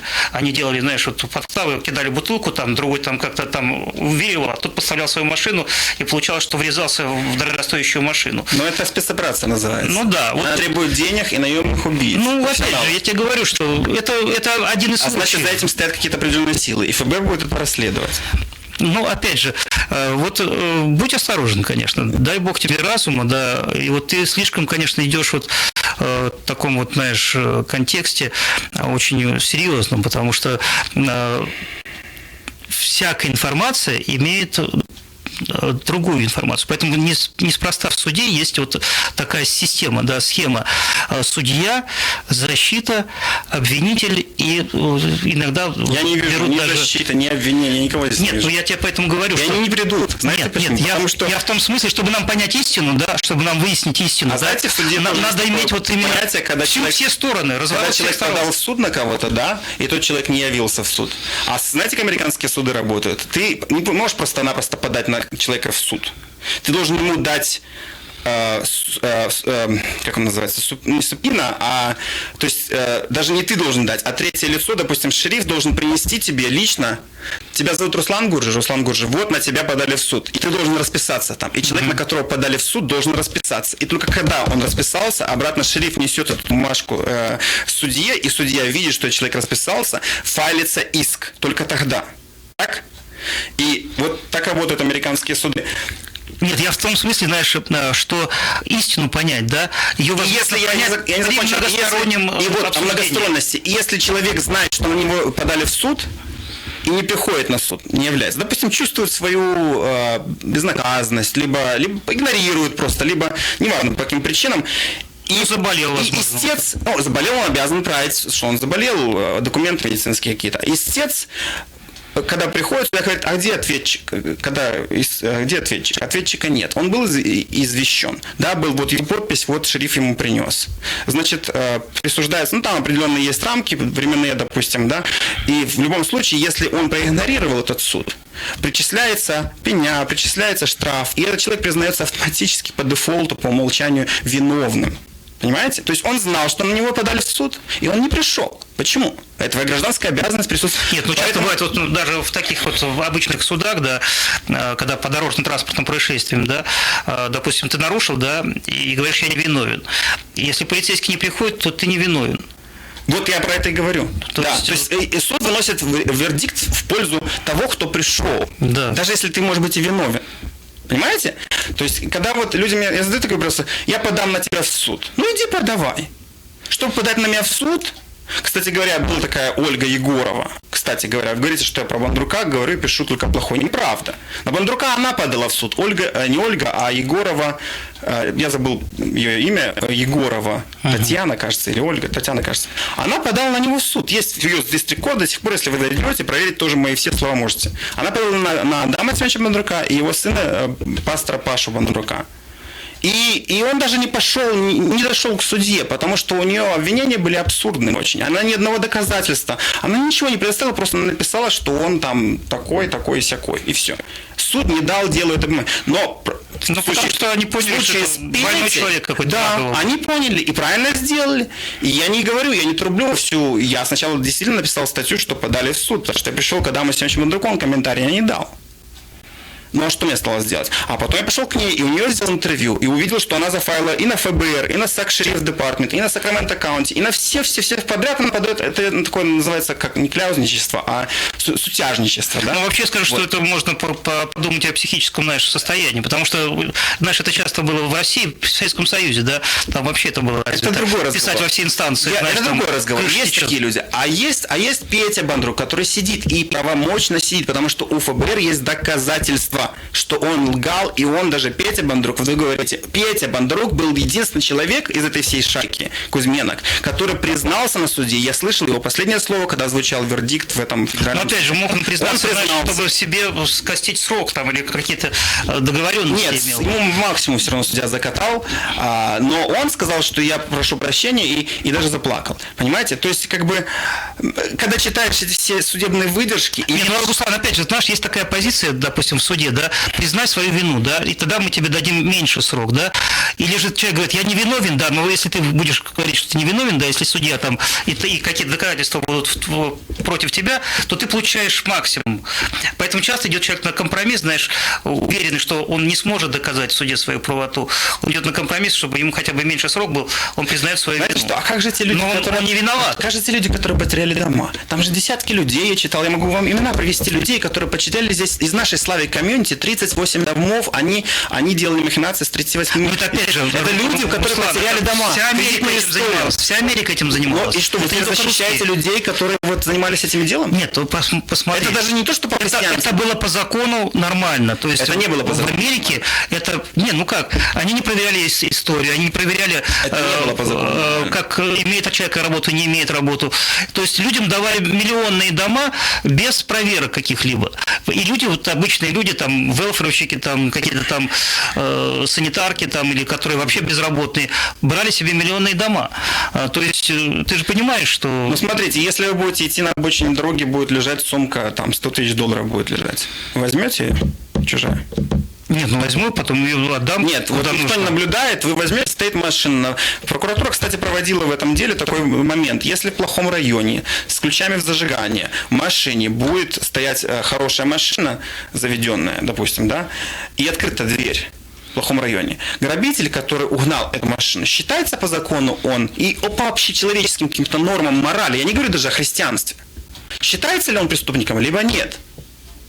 И адвокатам вот этим лощенным, да, напомаженным, которые на какую зарплату по $300, по $400 в час получают, да, этих наворованных денег. А знаете, что СССРщики те же недополучили от государства свои пенсии, потому что этот крах произошел в недвижимости в 2007, 2008, 2009 году. Вот из-за этих бандуряков, понимаете? И прокуратура об этом засвидетельствовала, что люди внесли лепту в этот крах недвижимости. Да, банки тоже воровали, да, банки тоже, банкиры некоторые сидят. Самые, кстати, больше банки в этом даже больше, скажу, они были заинтересованы. Пользу, да, банки, все эти финансовые Уолл-стрит воротилы были больше Кузьменок заинтересованы в воровстве. И Кузьменки, кстати говоря, уцепились за эту идею и сейчас доказывают, что раз не был причинен ущерб, который можно доказать, так? То есть банки, как получалось, схема работала, они запаковывали вот эти все акции компании, плохие кредитные истории с плюсом, CC минус, вот эти все уолл-стритовские бумаги, пакеты, в такие пакеты, такой уровня пакет. И они продавали надежности займы другим компаниям, другим каким-то инвесторам. И по сути потеряли больше сами инвесторы, которые инвестировали в акции этих компаний, которые раздают ипотеку, допустим, да. И теперь как бы найти, кто реально потерял, какой из инвесторов потерял сколько копеек, не представляется возможным, потому что они покупали частично все это. И они, кстати, этот аргумент Кузьменки сейчас проталкивают через апелляционный суд. Посмотрим, чем это решится. Не знаю, может будет какой-то уникальный случай, когда их оправдают. Но пока они сидят. Вот с другой стороны, там десятки людей, которые реально пострадали от деятельности Кузьменок. Что делали Кузьменки? Они воровали личную информацию. И это доказано прокуратурой федеральной. В суде здесь в Сакраменто снова 12 миль отсюда. Они воровали личную информацию, которую люди приносили, когда сдавали налоги каждый апрель. И они брали эту информацию. И зачастую без ведома людей, этих бабушек, которые не говорят на английском языке. А как насчет этих людей? Я прихожу к ним, они сидят на 47-й улице, в самом плохом районе. Они потеряли все. У них денег нет, у них электричество отключили. А эти люди жируют. Вы что-то скажете насчет этой ситуации, этих семей? И они потеряли кредитную историю, они сейчас не могут купить дом, они мотаются по этим апартментам, они платят аренду. Понимаете? Вы почему не защищаете этих людей? А вы защищаете мошенников, доказанных мошенников. Мы не защищаем. Вы вообще ни слова не говорите. А я говорю, кстати, что эти люди первые потеряли от своих ушлых соотечественников, которые знали все эти, английский язык знали, как работает вся финансовая система Америки, экономику более-менее знали. И они наварились.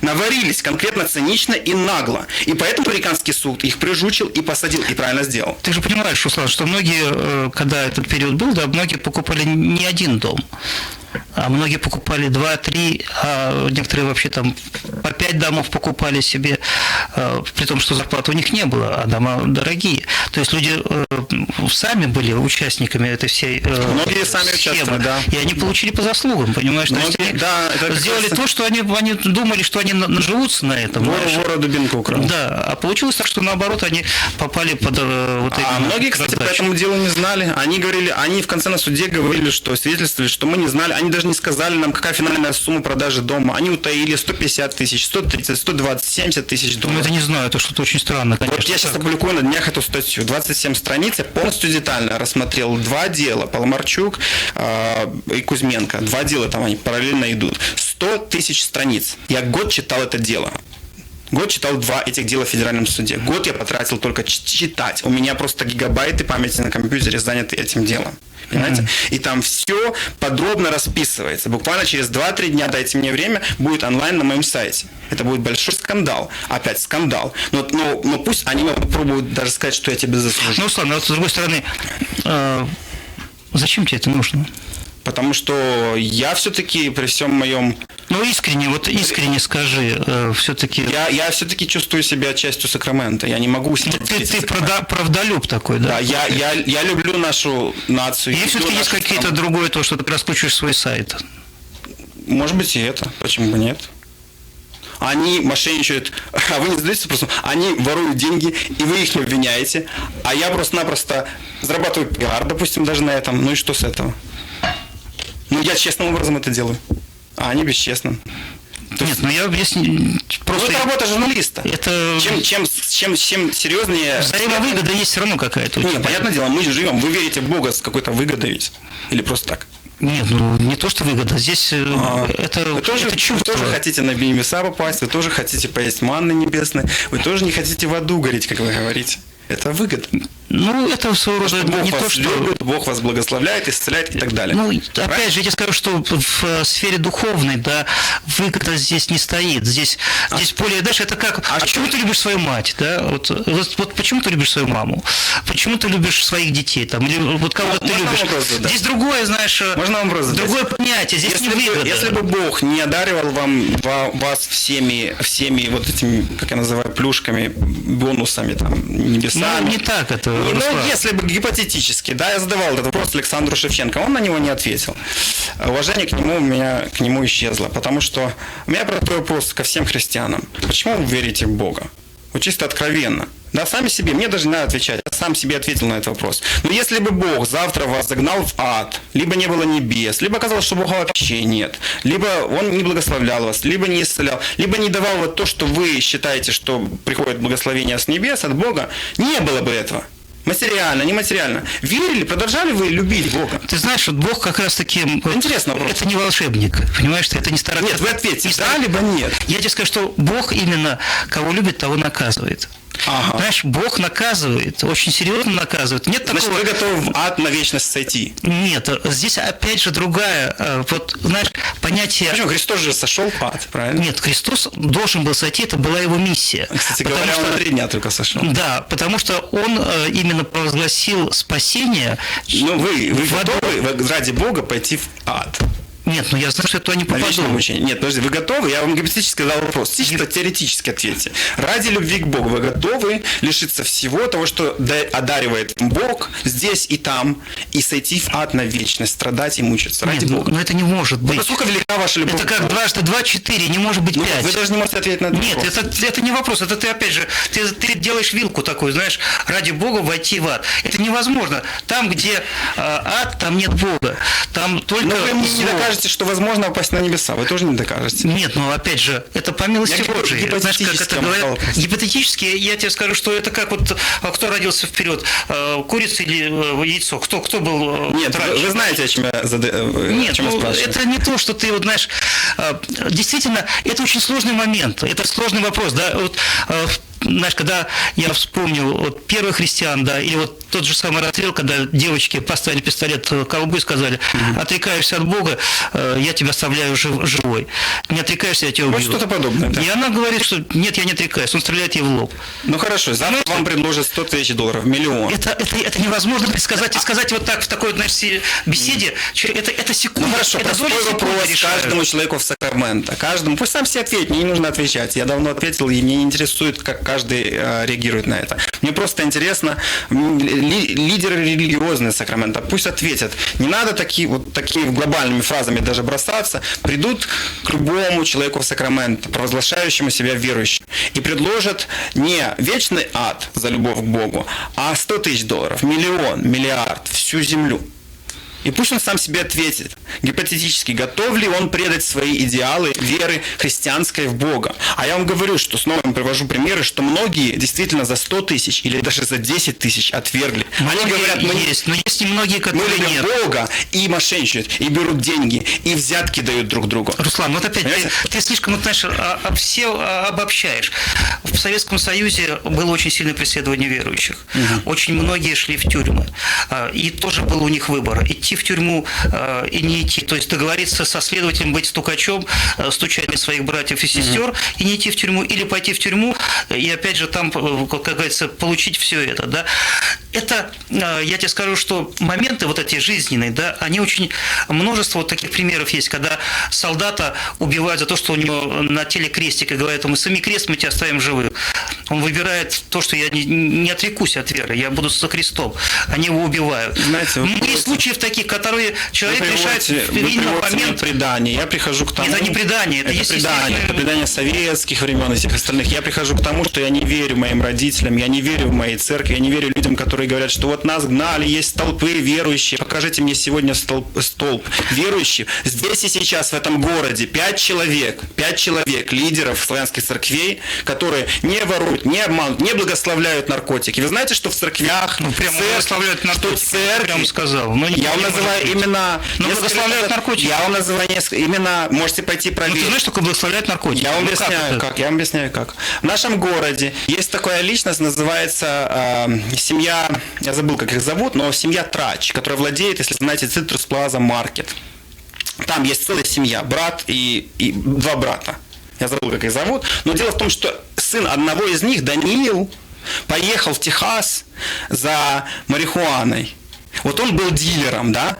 И полиция, я звонил в Техас, в то каунти, где его убили. Да? Даниил вместе со своим братом едет на машине, пересекает всю страну. Это было в 2015 или 2014 году, не помню, когда я прилетел, кстати, с Украины.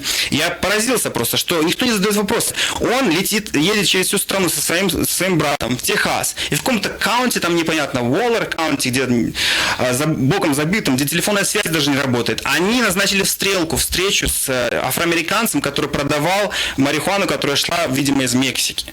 И вот полиция, когда его убили, помните этот случай, да? Ну, слышал. Хоронили, все церкви хоронили. И наш пастор, известный Музычук, хоронил. И пастор как его там, церкви, я позабывал их имена, короче, ну, все вот эти вот пастора, которые, и Рыхлюк там стоял, все они говорили: мы увидимся с ним на небесах, вы можете видео вытащить и посмотреть в этой церкви, которая была.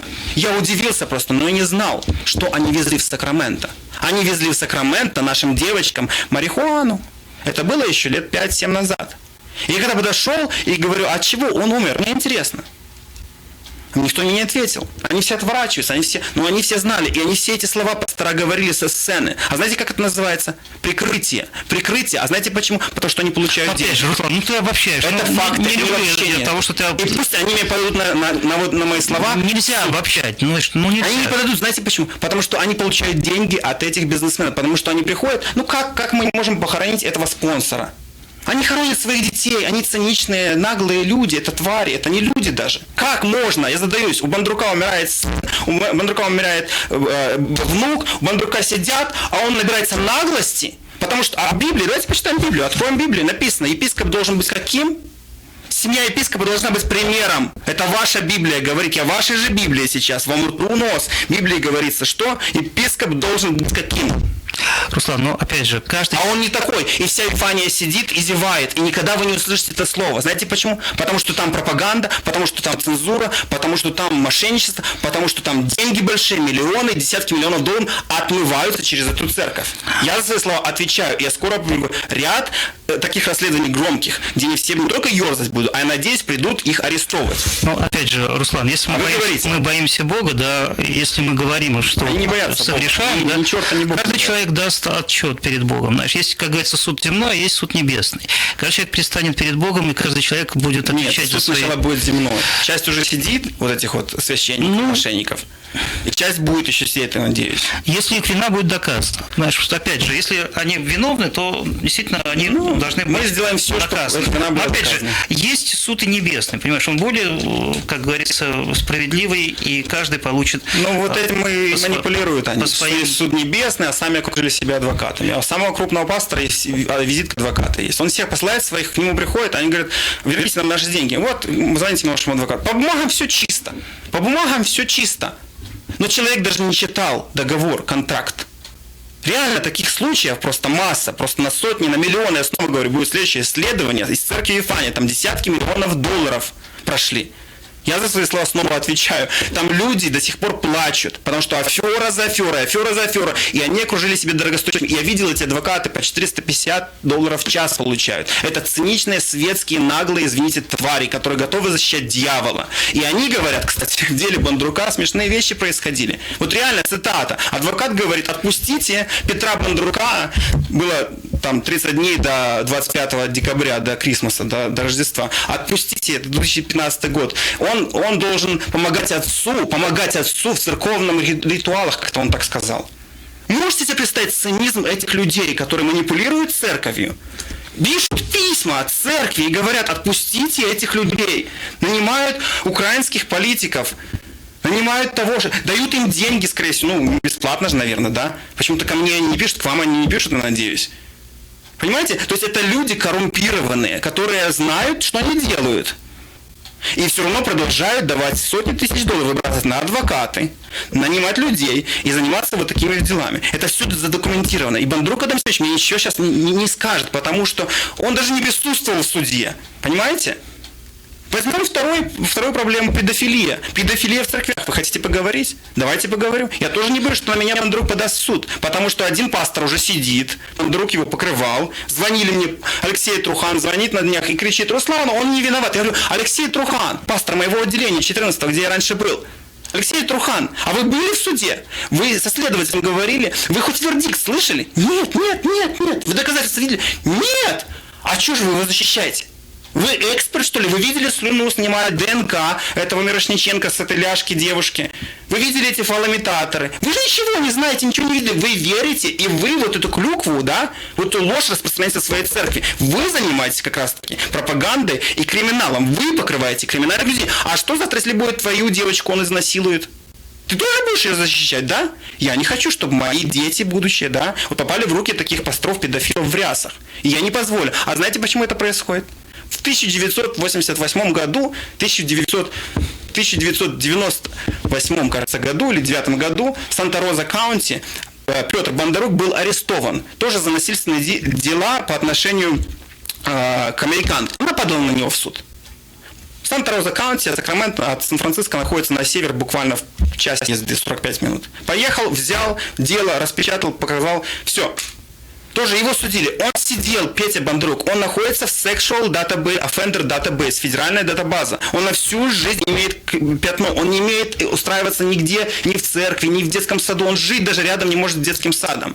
А Адам Сергеевич Бондрук просит, чтобы церковь взяла на поруки, где воскресная школа есть, да? Бог ты мой, да это преступление. 21 век в Калифорнии мы живем. И эти люди верят в эту клюкву. У вас перевернутая реальность вообще. У вас Алиса зазеркали здесь в Сакраменто, что происходит. Прокурор мне говорит, those people are criminals. I don't want to talk about this. А он чувствует мой акцент. Я подошел к нему к интервью. А они даже не хотят говорить со мной. Мне стыдно в Сакраменто, в этом городе. Мне стыдно растить своих детей. Поэтому я ушел отсюда. Вы напортачили здесь. Вы это все. И вы прикрываетесь церквями. Вот моя позиция. Я вам говорю факты. Факты. Самые лидеры светилы этого города. Коррупция, педофилия, сексуальные преступления, мошенничество, покрытие, воровство, взломы, грабительство, зарубежные, межнациональные, рейдерские захваты. И это благословляет и покрывает. Это называется фрад. Это называется мошенничество. За эти вещи американские суды не благословляет. Никто этого не благословляет. У меня есть видео и фото. Я уверен, что это не могут благословлять, потому что это грех. Это грех. Адам Семенович Бондарук с Паночкой, епископом Украины, приезжают на делянку, которую они отобрали несколько лет назад у бабушки Миссия, я забыл, как называется, Людмила Мишина. Вы можете в Киев найти на моем сайте, в интернете, в гугле просерчить это, показать. Я был у нее, я интервью часовое у нее взял. Она плачет со слезами на глазах. Вот такая бабушка, не знаю, сколько, 80 с чем-то лет, мух не обидит. Ей швейцарцы дали $250 тысяч. Она купила пионерский лагерь после развала Советского Союза под Киевом. Хорошее место. У меня видео вот этих безногих людей, слепых людей, которые там, наркоманов, пьяниц всех, они отняли у нее 1,5 гектара или даже больше. Просто отняли, подделали документы. Минюст Украины это признал. Минюст Украины продажный признал это все-таки. Понимаете, что?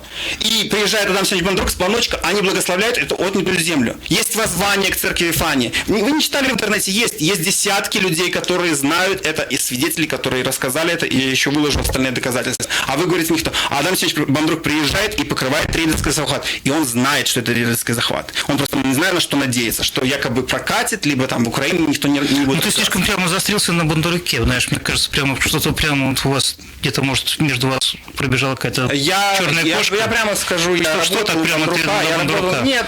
Он достаточно долго находится пастором, у них там постоянно идут какие-то переголосовки, церковь его все время избирает. Путин избирается, манипулирует. Все-таки, опять же, народ же, вот его церкви, его выбирают, значит, они знают его лучше, чем ты. Нет, проблема, он как-то сказал мне: Руслан, а у меня 5000 человек, а кто ты такой? 5000 человек меня выбрало, а кто такой? Я говорю, за Сталином тоже 300 миллионов. Не, опять же, я бы не сказал, что Сталин и Бондарук это как бы равные вещи. Смотрите, проблема, мы почему говорим про Вифанию, я не то, что как бы... Я слишком прямо вот на этом акцентировался, знаешь, церковь Вифания. Да, она большая церковь, там есть множество людей, там есть действительно люди, которые верующие, искренне верующие, там есть люди, которые, знаешь, как рыбки прилип палки, ищут в мутной водичке свою там выгоду. Это везде, это такая среда, знаешь, наше обитание, да, это есть рыбки обычные, есть акулы, которые этих рыбок поедают. Понимаешь, что, это жизнь такая... Подождите, вы говорите, что вы верующие, что вы христиане, что вы верите в небеса и моральные ценности? Если вы знаете, Руслан, что человек... Верующие отличаются от верующих, знаешь, тем, что есть верующие, которые исполняют Слово Божье и, знаешь, живут по Писанию, да, искренне верят, да, и они, вот то, что ты говоришь, вот в твоем понимании, комара там или муху не обидят, да, вот как ты сказал, бабушка, да, это христиане, это верующие, это вот именно а есть верующие вот такие. Так, может быть, я больше верующий вместе всех взятых этих епископов? Есть верующие вот такие, в кавычках, да, это верующие, которые в этой мутной воде нашли себе пристанище, они нашли себе выгоду в этом, и здесь они видят, что вот эти овечки, их можно чистить, стричь, их можно жарить, их можно резать, они поняли, что это может. Они волки, но в овечных шкурках. О них Бог конкретно говорит, что берегитесь таковых, в вашей среде таковые будут. Понимаешь, поэтому нельзя говорить, что и волки, и овцы это одно и то же. Нет, смотрите, проблема, я прекрасно понимаю, о чем вы говорите, и я, опять же, однозначно не против овец. Я против вот этих людей, которые цинично стригут вот этих людей. Проблема Сакраменто, и не только Сакраменто, мы не только Сакраменто сейчас говорим, и не только Вифания. Вифания пример, потому что это самая большая церковь славянская, пятидесятническая или протестантская на территории западного полушария вообще. Так? То есть мы говорим про проблему вообще всех церквей и всех организаций, грубо говоря. А в частности проблема диаспоры нашей, которая меня волнует, диаспоры американской. Так, которые, приезжая в Америку, не ассимилируются, не идут, не учат английский язык, не развиваются, даже многие детей своих не пускают, понимаете? То есть, и они вот нашли себе вот здесь, им проще, им просто, им лень, не читать русскую прессу. Почему вот вы задаете вопрос, люди, это промытые мозги Москвой? Потому что они Первый канал смотрят. Потому что Russia Today смотрит. Я ж там работал, я сам готовил какое-то время эту пропаганду. Мне приходит продюсер и говорит, почему ты режешь на уровне монтажа вот так, вот так. Путин стоит здесь премьер-министром Японии, а собачка пробежала в следующем кадре, собачка пробежала в другую сторону, либо не пробежала, либо Путина нет. И вы понимаете, что на уровне монтажа можно смонтировать очень готовый, приятный, эффектный продукт. Почему фильмы Голливуд рулит во всем мире. Это и есть пропаганда. Понимаете? То есть, потому что люди, просто им лень купить билет, съездить на Майдан, съездить в Москву, съездить в Сан-Франциско, посмотреть своими глазами, пойти в суд, посмотреть, добиться. Им лень. Они верят всему. Меня это поражает. И вот Сакраменто для меня такой порт, он тоже страдает этим. Ванкувер страдает этим. Другие города какие-то страдают. Где иммигранты собрались вот так вот. И церковь для них, не только Вифания, поверьте, есть масса других церквей. Для них... Я не говорю, что это плохо. Это хорошо. Для них существует какой-то клуб, комьюнити какой-то. Там на русском языке, там все понятно, там пастор, который риэлтор, пастор какой-то адвокат, пастор такой, он мне поможет. Я не против этого, но идите дальше, развивайтесь. Если он нас обманул, идите туда, идите сюда, идите, ищите честных людей. В американском обществе есть масса честных, прекрасных профессионалов. Я иногда шины поменять, заезжая к нашим русским, они тебя в 3 раза обдурят просто. Заедете к какому-то китайцу, он дешевле, на раз не приходится. Ну, это наоборот. Бизнес. Значит, наоборот. Но я говорю про принцип, что Америка построена на принципе отделения церкви от государства. Америка построена на принципе принимаем всех беженцев, всех ущемленных. И это прекрасно просто. И это прекрасно. Живите здесь. Но своих нельзя обманывать. Своих под ширмой, эгидой церкви нельзя обманывать. Гуманитарку нельзя продавать. Там гуманитарная помощь не для продажи. Если ты хочешь помогать, помогай бесплатно. Помогай. Если ты хочешь продать, если ты хочешь бизнес, построй магазинчик, занимайся бизнесом, обещай, что это бизнес. Но не продавай гуманитарку, которую мы отрываем. Мы, наша мама, вот ради своей мамы, я это делаю, своих родителей, своих родственников, которые работают на работах, по $800 получают. $800 в апартаментах живут. СССР по $40-20 бросают в эту копилку церковную. Понимаете? Вот ради этого я делаю, чтобы эти люди не верили, чтобы эти проверяли, потому что наступило время, когда наступило время псевдоновостей, лженовостей, и наступило время, когда лжецеркви настолько наступают, и лжеслужители настолько наступают, что просто проще отдать через Western Union и все. Ну, Руслан, опять же, я говорю, что, знаешь, вот верующие христиане, да, настоящие верующие, да, все это знают. Они, как тебе сказать, обычно люди не участвуют, верующие, в таких вот каких-то делах, да, вот в каких-то так называемых пирамидах, да, каких-то. Прекрасно. Они знают, что это структуры обмана. Допустим, верующие не играют в казино, да, это не принято у христиан играть, потому что это деньги отдаешь мамоне, ты конкретно поклоняешься сатане. Настоящие верующие не занимаются обманом и ложью. Я их уважаю. Тех верующих, о которых ты говоришь, это не настоящие верующие. Я еще раз говорю, что почему настоящие верующие? Почему настоящие верующие? Есть такое выражение. Помните, когда нацисты пришли к моему соседу, а потом к моему дяде, а потом моего отца, а потом меня убили? Есть такое выражение, помните? Шиндлерс лист, очень известно все. То есть люди как бы... почему? И есть выражение такое, если ты знаешь правду, а не говоришь, ты в сговоре.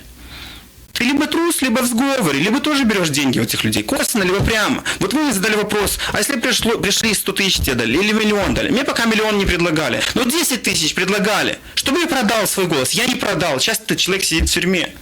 Я сказал, я мог бы убрать эту статью. Он просил меня убрать. Я получил бы сегодня же чек в $10 тысяч запросто. И их как сыр в масле, потом еще 10, потом еще 100, потом еще. Я понимаю, что это идет из мелочей. Когда-то тот же Бондрук, простите меня снова за упоминание, тот же другой человек, он продался за копейку где-то. Он продался, кстати говоря, насчет Бондрука, Пети. Я летал специально в Эстонию, и в архиве есть национальный архив Эстонии, где все документы хранятся. Так оказывается, Петя Бондрук еще там судим был, в Советском Союзе. У меня есть доказательства. Так что скоро тоже я публикую. Поэтому, то есть, это тянется вот там, по кусочку, и человек превращается в такого монстра. Он уже двойной, он уже тройной, он уже непонятно сам не знает, во что он верит, понимаете? И он идет за большинством. Вот это стыдно, вот это плохо, когда большинство говорит, я буду воровать, и ты будешь воровать. От чего мы убежали из Советского Союза? Вот именно от этой коррупции убежали. Почему вы в Украину не хотите, в Россию возвращаться? Да потому что там коррупция такая же.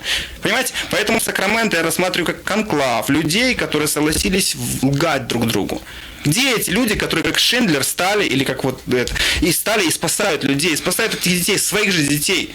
Нет, ну я скажу, с тобой согласен в том плане, что действительно, знаешь... А вы действительно думаете, что вы придете на небеса, и вас Бог похвалит за это, и не скажет, вот была возможность помочь Руслану пропагандировать истину, а ты, потому что ты получал рекламу от этого риэлтора, либо кого, ты смолчал. Почему ты это сделал? Потому что, и ты знаешь, за что ты смолчал. А я не получил, а моя совесть чиста, я в церкви не взял ни копейки, я не украл никого. Все, что передавали на помощь, я передаю туда. Я даже не хочу устраивать фонды через себя, понимаете? Я направляю людей прямо. Знаете, сколько мы денег собрали в Украину, в Россию, в Беларусь, другие? По Америке сколько мы собрали? Сейчас очень модно GoFund делать.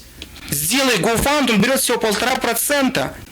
Я в общей сложности посчитал, где-то 1,5 миллиона за последний Славик Сак собрали из Фейсбука. На тракистов, который погиб в Огайо, Оклахома, который разбила машина. Женщина от рака страдает. Тут можно перечислять до вечера вот эти проблемы. Я не знаю, сколько там, сотен уже вещей, которые я лично переводил и писал статьи. Просто мамочки. Звонят, у меня пропал ребенок. Он поехал туда на лыжах кататься. Никто не может. Мы собираем деньги на дроны. Мы собираем. Человек умирает 100 тысяч, 50 тысяч, 75, 25 тысяч. Собираем вот так вот легко за неделю. Без всяких фондов, без всяких, я ни копейки не беру. Понимаете? А мог бы брать, но я принципиально не беру, потому что я считаю, что Славик Сакраменто – это голос нашей общины. И там должны представлены быть все проблемы. И проблемы должны решаться. Вот мое кредо. И поэтому, если я вижу, что какая-то церковь, Питер Нахайчук, либо Музычук, либо кто угодно, приезжает с хорошим проектом, и я вижу результаты. Что человек реально работает на наше общество. Я буду, даже если 100% с ним не согласен. Но в этих церквях вышеупомянутых я этого не вижу. Я вижу у них дома, я вижу машины шикарные, я вижу бизнеса у них крутые, перелеты межнациональные, крутые рестораны. А в церковь зайдешь – мертво. Реально, физически умирают люди. Вы называете это правильно. Я не называю это правильно. Нет, я опять же не называю это правильно. Я не замолчу. Но опять же, я тебе скажу, что церкви, нельзя называть, знаешь, церкви мертвые. Знаешь, они все-таки, это церковь. Да? Вот мне Геннадий Махненко говорит, Руслан, я был у него, кстати говоря, в этом Мариуполе. Я скажу, Геннадий Махненко, это был последний украинский пастор, которого поддерживал морально, ментально и писал статьи очень. Я ездил туда 2 раза, я был, у него хороший проект, на самом деле очень хороший проект. Пилигрим, Республика. И сейчас он построил довольно большие дома, там трехэтажные дома, очень массивные, на вот эти деньги, которые американцы ему дают, немцы дают, шведы дают и так далее. И я его действительно уважаю и уважал, но сейчас я стал, я скажу так, не то что меньше уважать, а, наверное, перестал уважать. Знаете почему? Потому что Геннадий Махненко знает прекрасно об этой коррупции. И он мне говорил, когда в поезде мы ехали из Киева в Мариуполь, он говорит, я прихожу в церковь, он приезжает из АТО, где убивают, да? Я реально там чувствовал и порох понюхал. Сюда, в эту хорошую, благорасположенную Калифорнию, где тут выписывают чеки, деньги падают. Да? Он проповедует в церкви, а ему выписывают чек или дают, там, допустим, 300 или 500 долларов. Он выходит, ему бабушка говорит, Геннадий Махненко, я вас слушаю по радио. Приезжайте еще, мы за вас молимся. Я вам $1000 пожертвовал. Он, как $1000? Там мне Гена Махненко рассказывал в поезде. Как $1000? Мне братья выписали все чек на $300. Ой, Руслан, я скажу, это Гена Махненко никогда это не скажет по радио. Никогда. Знаете, я сразу сейчас скажу. Знаете почему? Это принято во всех церквях города. Да. При пожертвовании, когда объявляют пожертвование на какого-то человека. Да? Это во всех церквях так. Собирают пожертвование. Это идет как фонд пожертвований. Миссионеров много едет. Поэтому на братских советах всех церквях принято такое решение. Давать определенную сумму миссионеру. Это, вот, допустим, в нашей церкви $250, независимо от какой был сбор сделан. Знаешь, потому что эти деньги идут в миссионерский отдел, они идут на другие миссионерские проекты. Потому что много приезжает миссионеров, и они стали это стало привычным делом проехаться по церквям, собрать, знаешь, со всех церквей большие суммы выходили. Поэтому решили так, чтобы слишком миссионеры, знаешь, не ездили вот сюда как это в виде заработка вот такого, знаешь, по церквям собирать деньги. Решили все церкви давать какую-то определенную сумму. Поверьте, не единичный случай. Это принято братским советом. советов. Гена Махненко, просто почему Это не то, что его обманули. Почему я привел понимаешь? его? Потому что мы раскрыли... Видишь, вот в некоторые моменты мы просто иногда не знаем. Понимаешь, не как насчет понимаем. продажи гуманитарки? Можно продать гуманитарку? Нет, я с тобой согласен. Можно заниматься рейдерскими захватами? Смотри. Нет. Можно ли это делать? Нет, я в этих с тобой вещах согласен. Это грех. Подает однозначно. в РОВД, подает сигнал в РОВД местно, что же у вас там травится? Это в Украине, где анархия, где полностью вообще не работают ни суды, ничего. Понимаете? Обиженная бабушка приходит и говорит, наш борт весь подменили, подделали все 12 подписей, подделали печать и подкупили там служащих каких-то и тупо в наглую захватили нашу организацию. И землю под нашу организацию, которая, между прочим, стоит большие деньги. Понимаете? Это реально вот, почему они молчат? Почему Владик Скос ничего не скажет? И Степа Скос, который на меня хотел в суд подать, да, не скажет, пусть подаст на меня в суд, я принесу и видео, фото, доказательства, и приглашу американскую прессу, Сакраменто Би приглашу, опять же, туда. Понимаете? И будет веселье, все будут, и мы очень много нюансов увидим, как делаются эти вещи. Можно ли заниматься этим? Если ты нормальный гражданин, не говорю о христианстве, епископском чине я не говорю. И Геннадий Махненко знает, я ему показал это. Он удаляет с Фейсбука мои комментарии. Я пишу ему в личку: Геннадий, а что ты удаляешь? Тебе что, стыдно или что? Ой, Руслан, а смотри, на следующий день Мандрук его благословляет и дают ему 300 эти $500, вот так футболит. А я примерно знаю состояние Бондарука. Там десятки миллионов долларов, поверьте мне. Бондарук торгует недвижимостью с 91 года. Зайти в Сакраменто Recorder Accessor. Это открытая информация. И посмотреть, сколько домов прошло через Адама Семеновича Бондарука и Евгению Фейцер, и Бондарука Валентину, и всех Бондаруков. Понимаете? Почему пастор занимается риэлторским бизнесом? Многотысячной церкви. У него что, денег не хватает, что ли? Ну, может, это его работа. Да, так основная работа у него епископ, пастор, либо риэлтор. Ну, может, у него это вторая работа. Или третья работа. Нет, или он не знаю, может быть, засланный эмиссар Кремля. Нет, мы не знаем. Да? А почему я прихожу в ГРУ, Станислав Холодков, бывший там в Киргизии ГРУ, который сейчас летает в МИД РФ. Вот вы в Вифане, опять же, извини, больше. Ну, ты в Вифанию слишком заострился прям. Нет, потому что я оттуда, мне жалко моих родственников, моих друзей, которые там остались, которые верят всей этой лабуде. Вот смотрите, в Вифане есть, кстати, я прямо скажу, слух. Это слух. Сплетня. Да. Слух, что Адам Семенович Бондарук является законспирированным агентом Кремля. Я никак не буду комментировать. Ой, я тебе скажу, что больше того. Я тебе скажу, что все пастыри нашего города это работники, я снова говорю, это слух, их ставят. Это не мои слова, и я никак комментировать это вообще не буду. Да. Но чему я поразился, вот спросите меня насчет этих парадов, этих Великая Отечественная война, вот эти все милитари, парамилитари, вот эти вот все буткемпы. Я прихожу на церковный лагерь Елим, а там этот Холодков с оружием, с винтовкой Мосина, учит с этими луками, арбалетами. Ну, опять же, Руслан, я тебе говорю, что вот здесь нельзя заостряться, потому что все мальчики хотят, знаешь, Подождите. Все хотят, Подождите. Вы в церкви говорите, что... Нет, ну Холодков, ты имеешь Холодков. Подождите, вы говорите, что... Это светские. Подожди, значит, деньги из Кремля можно брать, да? Нет, опять же... Деньги от Кремля можно брать. И стоит Паша Лощук, пастор, и берет деньги от Холодкова. Я лично свидетелем был, когда они обсуждают, сколько мы вам должны. Ну, $300 или $400, суки. Руслан, опять же, я тебе скажу, что это, опять же, это сплетни. Это ты так это думаешь. Не сплетни, я сам был. Я сам был. И я вижу, что МИД Российской Федерации использует церковную прапор. Что это так прямо напрямую использовано. Вот, пожалуйста, знаешь, видео. Нет, давай же, опять же, я вот не хочу, знаешь, на уровень сплетен спускаться, потому что мы сейчас начинаем уже сплетничать, понимаешь, что это уже плохо. Вы сейчас говорите против Кремля, тут телегу целую наклали, что Путин там злодей такой, что вот эта красная зараза идет. Откуда, что это спонсируется все, вот Росмолодежь. Нет, я все это сказал, почему? Я тебе сказал это в контексте Библии, потому что всему надлежит быть. Потому что вот то, что я сказал, предтеча Антихриста, да, это будет зло, будет больше и больше на земле. Оно будет все больше. Это Библия об этом говорит. Да, у вас паранойя, понимаете? Нет, не паранойя, это не паранойя. Вы говорите, что наш враг и антихрист, Путин чуть ли не антихрист, да, он напал на Украину. Давайте помогать Украине. Мы так и решили помогать Украине. Опять же, я тебе скажу, что... Но когда я прихожу к этим людям, которые говорят, что давайте помогать Украине, и они берут деньги из Кремля... Ты переворачиваешь. Они реально берут деньги из Кремля. Я так не говорил. Но я тебе скажу, что... И вы их защищаете. я тебе скажу, что... Это раздвоение... Нет, смотри, нет, я тебе объясню ситуацию. По Библии, по Библии, то, что я тебе сказал, если ты исходить будешь из Библии... Нет, я тебе объясняю, да? Если смотреть со стороны Библии, как бы подняться на высоту небес, ты поймешь, что сегодня идет глобализация мира. Причем здесь глобализация? Нет, я тебе сейчас... Ты тогда поймешь. Глобализация Киева? Нет, здесь все, они все вместе. Причем глобализация? Они все вместе. Путин общается с Порошенко на уровне друзей, знаешь, он его называет по имени. Все эти, действительно, то, что ты говоришь, идут туда патроны, и все, они торгуют между собой. Да, наверное, я тебе больше скажу, я знаю знакомых ребят, они, которые в этой зоне конфликта находятся, они дружат, украинские солдаты дружат с российскими, вместе пьют там водку. Ну, как немцы и советы. Да, они говорят, у нас им платят деньги. Они говорят, мы должны отстрелять наш боезапас, чтобы нам привезли новый боезапас, и нам привезли новые деньги. Давайте мы по вам постреляем, а тот ему говорит, у нас сейчас обед, давай попозже, минут через 40 ты нас пальните, да, мы тогда пообедаем, а вы нас... Так либо объявляйте войну, либо заканчивайте. Нет, там идет игра, а для людей просто, вот, для таких вот, как... Ну вот, об этом я и говорю. Это просто...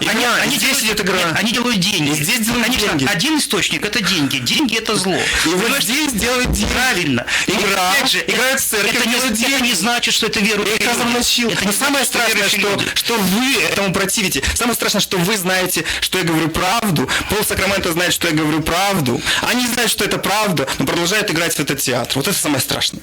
И я не хочу с этим делом иметь никакого... Ну, вся страна Россия играет в этот театр. Я понимаешь, не вся страна. Это своего рода тоже маленькое государство. Я не в России живу, а здесь я этому не позволю. Это маленькое государство. Когда я в России жил, кстати говоря, я видел, как прокуроры парковались вот там на Невском проспекте, вот эти Бентли по 150 тысяч долларов и другие машины дорогущие. Парковались, и на меня на Хаммере наезжали, золотая молодежь, вот эти вот по 17-18 лет без водительских удостоверений. Прям давит на газ, наезжает, я снимаю, ему плевать, потому что у него папа прокурор.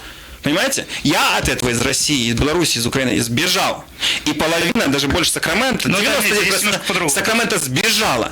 И я лично, Руслан Гуржи, Славик Сакрамента, не позволю вот этим людям, которые сбежали от советского менталитета, строить здесь Советский Союз. Вы в Сакраменто, я повторяю, построили советский тряпичный, красную тряпку вы здесь построили. Сан-Франциско на вас смотрит, Сан-Франциско либеральный на вас смотрит, я вам скажу как. А кто они такие? Откуда эти люди вообще взялись? Говорят, презервативы одевать нельзя, контрацепцию нельзя. Опять же, глупость какой-то. Ну, подождите, я вам говорю, что Сан-Франциско говорят. А однако же у них педофилы в рясах, и Солтис это самое, и Буханцов сидит, изрезал все, и наркомания, и преступность, и друг друга они там обманывают и разобраться не могут. Ну, ты утрируешь, ты все... Я, может быть, утрирую, но в мире Сакраменто знают, знаете, по каким вещам? Сакраменто. Вот я в Украину приезжаю, в Минск приезжаю, в Москву, в Питер. Сакраменто, где Сакраменто? Они даже не знают, что Сакраменто Калифорния некоторые, да, что столица Калифорнии. Сейчас уже многие знают. Но знаете, по двум вещам знают Сакраменто, по двум вещам. Я знаю, о чем ты говоришь сейчас, например. Солтис, Буханцов. Да, потому что это облетело все средства массовой информации, центральные. Почему? Почему не знают Сакраменто? Сакраменто, я заехал в Сакраменто. Есть, кстати, очень хорошие здесь ребята. Полиция. Вы почему мы не говорим? Давайте поговорим про полицию Сакраменто. В Сакраменто полиция. Очень много русских. Там четверо ребят молодых, которые работают, и русский язык знают, и английский, и некоторые даже афган прошли, да, вот эти вот... И очень хорошие ребята, кстати. Ребята, которые наводят порядок, люди, которых я называю пасторами улиц. Возьмите Прокопчука, возьмите полицейский Виталий Прокопчук. Он работает в убойном отделе, сейчас высокий пост занимает. Почему эти люди, единицы, выбились и занимаются делом?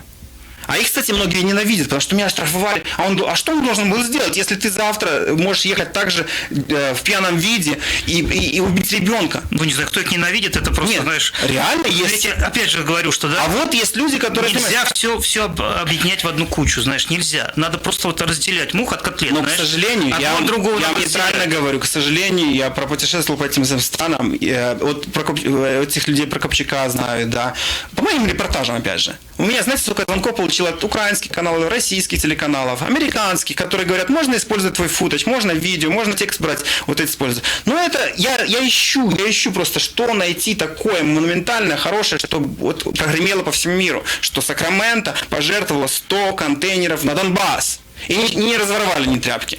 Или не только в Украину пожертвовала, а на стороне ДНР, думаете, не пострадали? Я не знаю. Ну, я знаю, что вот наши, допустим, церкви, да, собирали, и это конкретно все дошло. Да, а давайте пожертвуем в Донецк. И это конкретно было снято. Почему мы в Мариуполь жертвуем? Почему? Нет, и туда вы думаете, там не страдают люди? Нет, и туда тоже жертвуют, туда тоже приезжали. Вы думаете, россияне не примут эту помощь? Нет, приезжали к нам с Мариуполя, не с Мариуполя, подожди, с Донецка был пастор, и туда тоже идет гуманитарка. Наши не зацикливаются на одной стороне, и туда идут. Кстати говоря, да, я видел в Баптистском союзе, где-то вроде бы там что-то было, я так написал что-то письмо, хотел тоже сделать репортаж, но ответа не получил. Я видел, что какая-то церковь, Бугурев Николай, кажется, ездил туда, да? Вот что-то я видел. Но я с удовольствием даже съездил бы туда, реально съездил бы. Почему нет? Но еще такой момент, как бы вы говорите, много там негативного, говорите, да, потому что негативные вещи привлекают. Ну, очень много мы сегодня негатива наговорили. Да, допустим, снова я говорю, вчера я был в Силиконовой долине, там наши ребята из России, Украины, Беларуси, Казахстана представляют очень прекрасные проекты, которые решают проблемы в третьих странах мира, неважно, технологические. Посмотрит 2000 человек, людям неинтересно. Мы напишем, что кто-то сделал это, кто-то сделал это. Людям скандал почему-то, вот Сакраменто скандал. В других частях, как бы, опять же, на побережье, Лос-Анджелес, Сан-Франциско, Сиэтл, там люди по-другому думают, там как-то, люди как-то не зациклены. А в Сакраменто почему-то вызывает, как бы, очень большую реакцию. Почему? Потому что общество здесь больно. Оно заболело, вот как волдырь. Я его надрезал, и он разбрызгал все. А чего ж ты выносишь ссор из избы? А я говорю, пусть там гниет, да? Я буду. Нет, опять же, ты говоришь, знаешь, не надо. Поэтому это виральность называется. Люди начинают обсуждать очень сильно. Почему? Потому что это больно, я понимаю. И мне тоже больно. Когда какие-то происходят события, знаешь, из ряда вон выходящие, они всегда обсуждаются. Это не то, что люди это любят, да, просто это обсуждается в обществе в любом. Когда идут какие-то новости, допустим, такие вот светские, да, там хроника, там вот провели концерт, провели какой-то такой благотворительный вечер, да, это менее обсуждается, но это тоже происходит. Понимаешь, просто как бы люди, когда начинают, вот что-то такое происходит, какой-то такой вот ситуация, да, чрезвычайное происшествие, они просто удивляются, не надо же это произошло, надо же вот такое горе, такое несчастье. Понимаете разницу между американским обществом, американской прессой и нашими славянами? Это Америка такая, это человеческий фактор, это все люди человеческий фактор. На это склонны. Существует. Ну посмотри, как средства массовой информации раздувают какие-то вот эти криминальные новости, знаешь. А знаете, какой был принцип средств массовой информации? Чем больше читаем, чем больше пишем. Опять же, это рейтинги, они рейтинги собирают. Я это понимаю. Информация рейтинговая. Как и ты тоже публикуешь эту информацию, она очень рейтинговая, потому что все на эту информацию западают, и все хотят посмотреть, а что там на самом деле, знаешь. Ты как журналист, это все... Если бы пресса не было, это обычная журналистика. 90% проблем замалчивалось. Нет, это обычная журналистика, это дело журналиста, это расследование, это его задача. Это сейчас, правда, вот разделилась журналистика на журналист и пропагандист. Вот эти две вещи разные. Да? Журналист – это расследователь, пропагандист – это который пропагандирует ложь, заведомо знаемо. Допустим, да. И он эту ложь обыгрывает, преподносит в виде правды. То есть сегодня есть такая журналистика тоже, понимаешь? То есть здесь надо понимать это все, что происходит сегодня в мире. Руслан, спасибо тебе.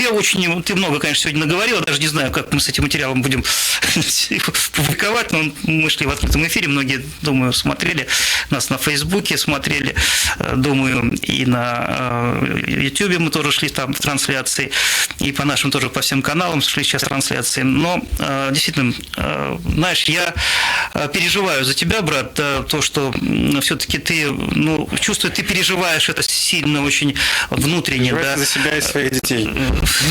Нет, опять же, я хотел бы, чтобы ты просто понимал, что нельзя, вот если в нации или в каком-то обществе есть какой-то человек, паршивая овца, да, говорить, что все паршивые овцы в этом обществе, знаешь. То есть нельзя все вот именно обобщать. Я уверен, что есть люди, которые тебя понимают, которые понимают, о чем ты говоришь, да, и именно как христиане, да, они понимают, что это действительно грех, и это плохо, это нельзя оправдывать никаким образом, потому что это грех. Это, знаешь, христианин обязан именно бороться со грехом и провозглашать и приводить людей к покаянию, чтобы они отходили от этих путей нечестивых и обращались к путям чистым, которые ведут к Богу.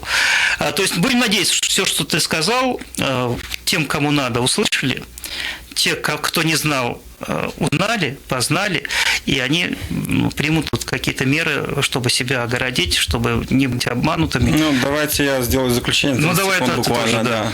Вывод такой. Вы говорите, что откуда вот это дерется красная зараза, как мы окрестили, да, вот эти все шествия, вот эти все пропаганда и все остальное. Дело потому, что многие люди, которые приехали, особенно давненько, так, они до сих пор являются, многие из них христиане, как вы называете, верующие. Но живя в Сакраменто, они остались, по сути, советскими людьми. Когда я напишу статью, будет называться «Советский Сакраменто». К сожалению, очень много людей религиозных, которых Советский Союз гнал, они приняли вот на себя, может, помимо своей собственной воли, даже не замечая этого.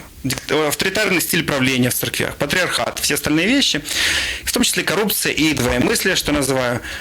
И поэтому им уже сложно, эти люди более старшего поколения. Я их отчасти понимаю. Я когда-то вылечил эту красную заразу, когда я в 2009 году поехал в Москву и полюбил Россию. И меня там чуть не побили за это. Вот. Я вылечил это. Я каждому человеку даю совет. $700 Москва, $700, $500 Киев, $900 Минск в одну сторону, Крым, езжай куда угодно. Посмотри, в Москве в той же. Вот все сейчас клянут Москву. Я не защитник Москвы вообще. Но я приезжаю раз в год в Москву и в Киев, и в Минск. И я смотрю, эти города уже другие. Они не такие, как вы представляете, выехали 15-20 лет назад. Там нет уже коммунизма. Там КПРФ на ладан дышит. Там Ленина скоро вынесут уже. Там другие совсем реалии. А вот в Сакраменто я возвращаюсь, вот как бы я чувствую вот это вот дуновение вот этой компартии, извините. Компартии в церквях даже. Поэтому вот эти все марши, вот эти Холодковы, вот эти все люди, которые МИД России присылают сюда, они находят отклик у этих людей. Эти люди ходят на демонстрации, на 1 мая, на 9 мая, потому что они помнят, то, что на русском языке. Они не хотят акклиматизироваться в американское общество. В американском обществе есть классные праздники, Labor Day, Veterans Day, где все американцы почитают павших за свободу этой страны. А мы в России, да, гордимся чем там победой. 40 миллионов Сталин порубил, а они до сих пор носят этот портрет. Ну как так? Как так? Вот так. Даже здесь я видел портрет Сталина на фоне Голден Гейт Сан-Франциско. Портрет Сталина с орденами вот этими. Это сюрреализм какой-то. Поэтому не поддерживайте. Не поддерживайте красных эмиссаров, вот эти, которые воскресны. Не поддерживайте людей, которые лезут сюда и пытаются втюхать вам то, от чего вы бежали. Вот против чего я борюсь. Если ты говоришь, что ты бежал против коммунистической заразы, так не распространяй ее. Не распространяй пропаганду. Не поддерживай. Не плати. Не покупай. Не бери. Все. Ну да, это все ты прав. Опять же, я тебе скажу, что, знаешь, есть много людей психически больных, это одно, да. Второе, есть очень много людей, которые подвластны обману. Знаешь, людей, которым нравится, что их обманывают. Вот это проблема. Понимаешь, это проблема нашего общества. А третья пропаганда очень сильная, знаешь, люди падки на пропаганду.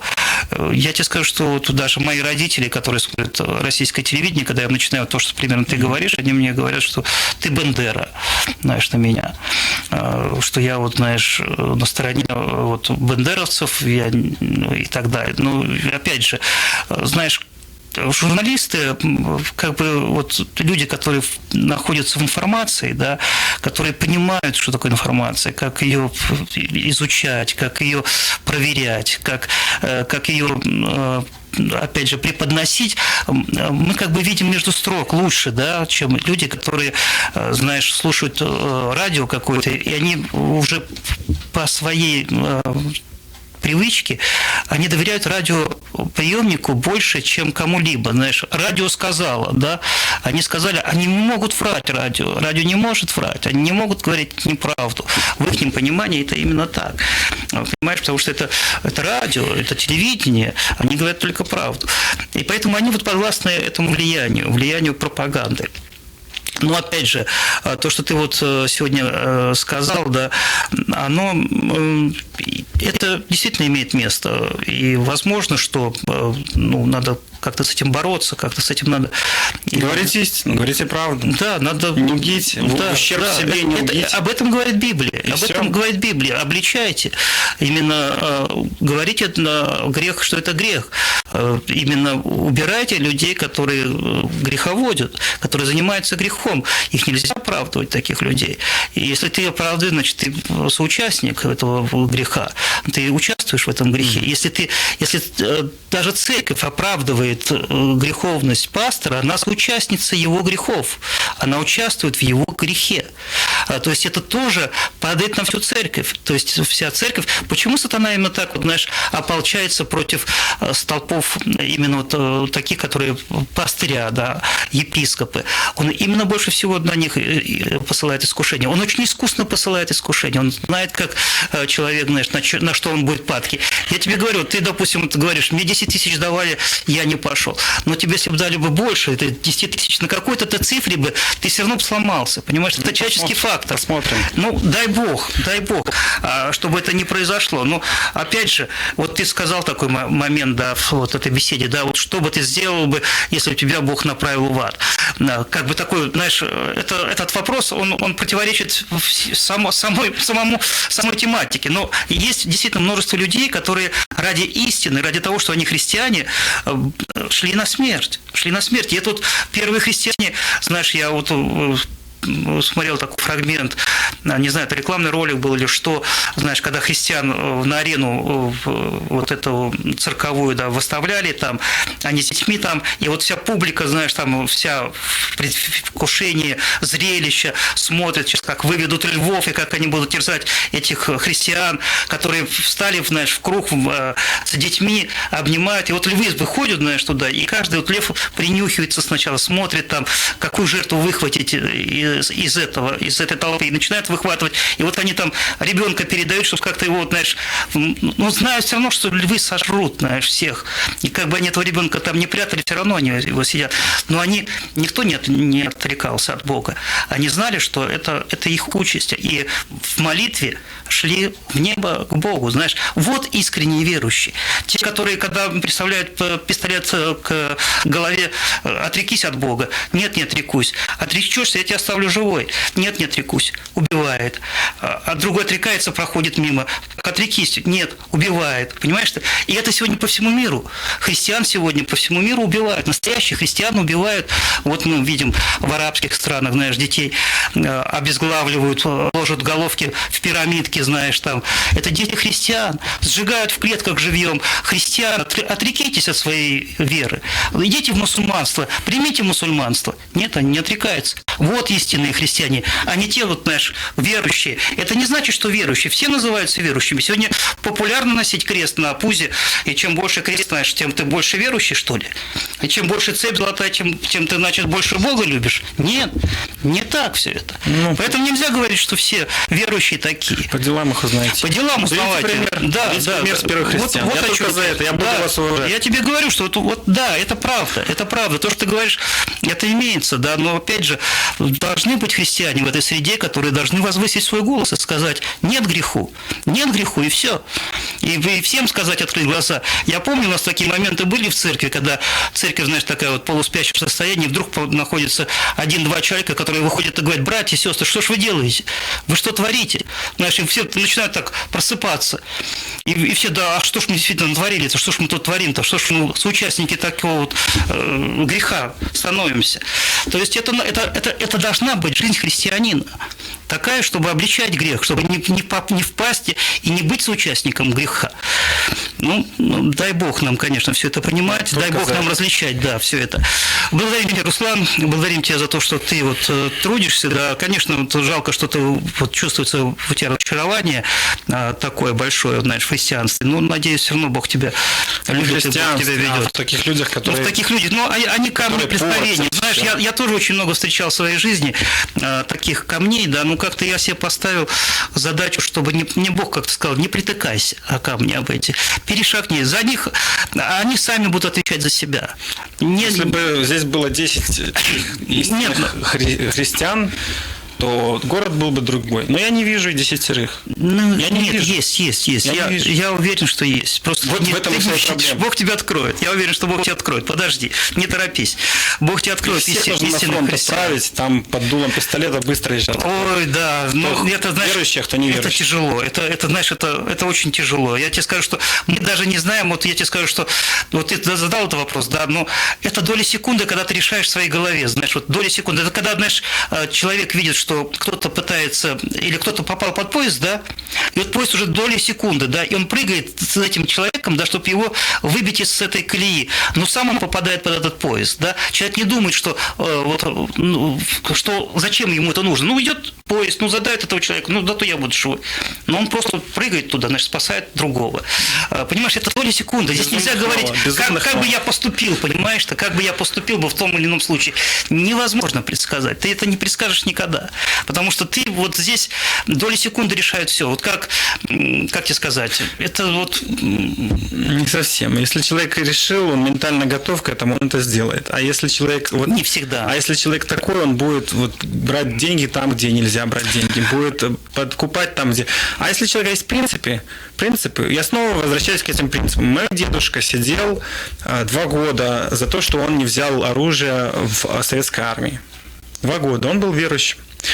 В 17 лет, или когда там брали в армию, он пошел в армию, и он 2 года тарабанил, потому что он сказал, я не буду присягу давать советской армии, потому что я вот против вот этого символа, против коммунизма.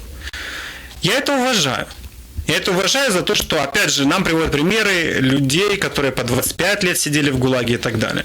Да, если эти люди за принцип пошли вот чисто в ГУЛАГ, там, да, рубили дрова вот эти в Сибири, мне все равно, какой у него принцип был, реально. Но опять же, ты здесь, Руслан, знаешь, я тебе скажу, что здесь можешь ты не понимать. Вот... Но если он не продает свой принцип, это очень важно. Ты понимаешь, здесь еще был план Божий, понимаешь? Вот в этом... Подожди, не надо вмешивать план Божий. Нет, вот я просто тебе хочу объяснить. Да? Если человек решил, вот я решил прийти на эфир сегодня и сказать вот эти вещи, которые я сказал, так, откровенно, и я выставлю это на Facebook, и это весь мир будет слушать. Я к этому шел, и шел долго.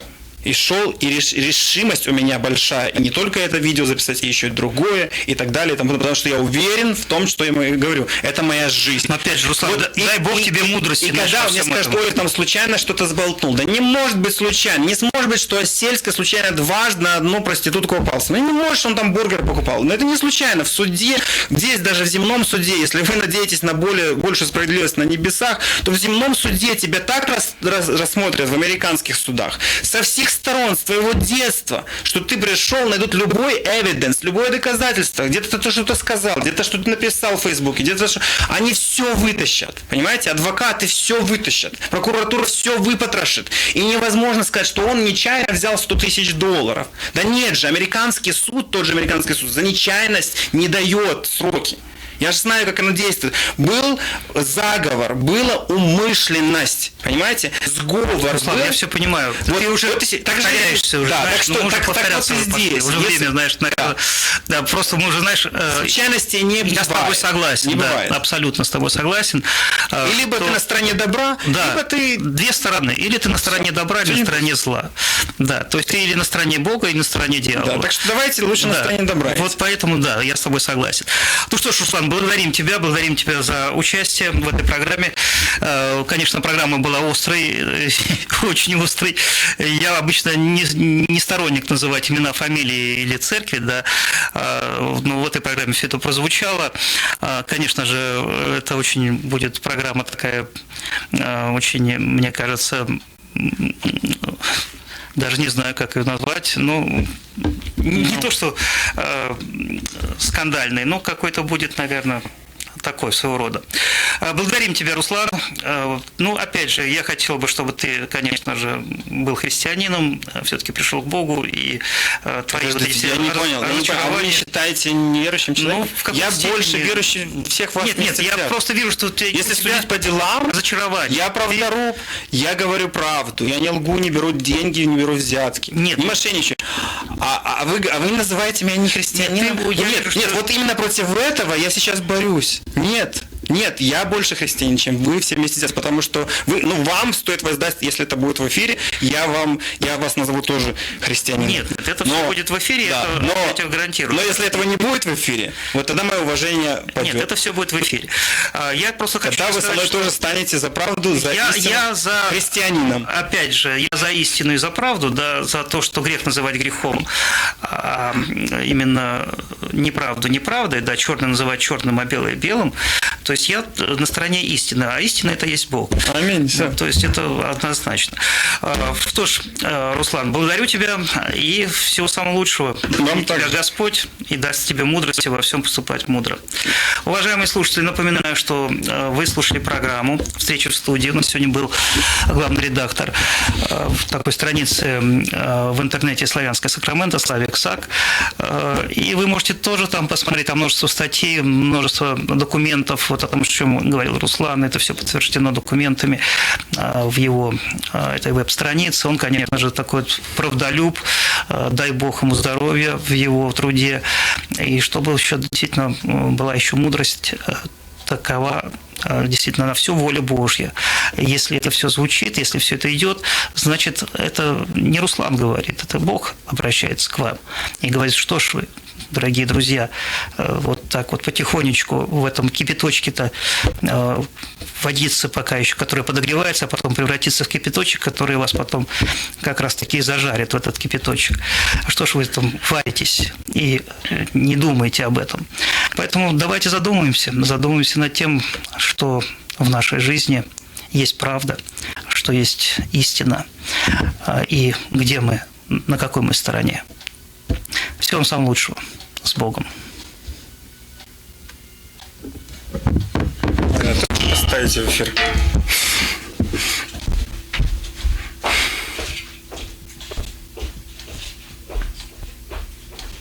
Уважаемые наши телезрители и того же скотца. А знаете почему? А потому что дети пастора главного, да, мы сегодня наркоманы, токсикоманы.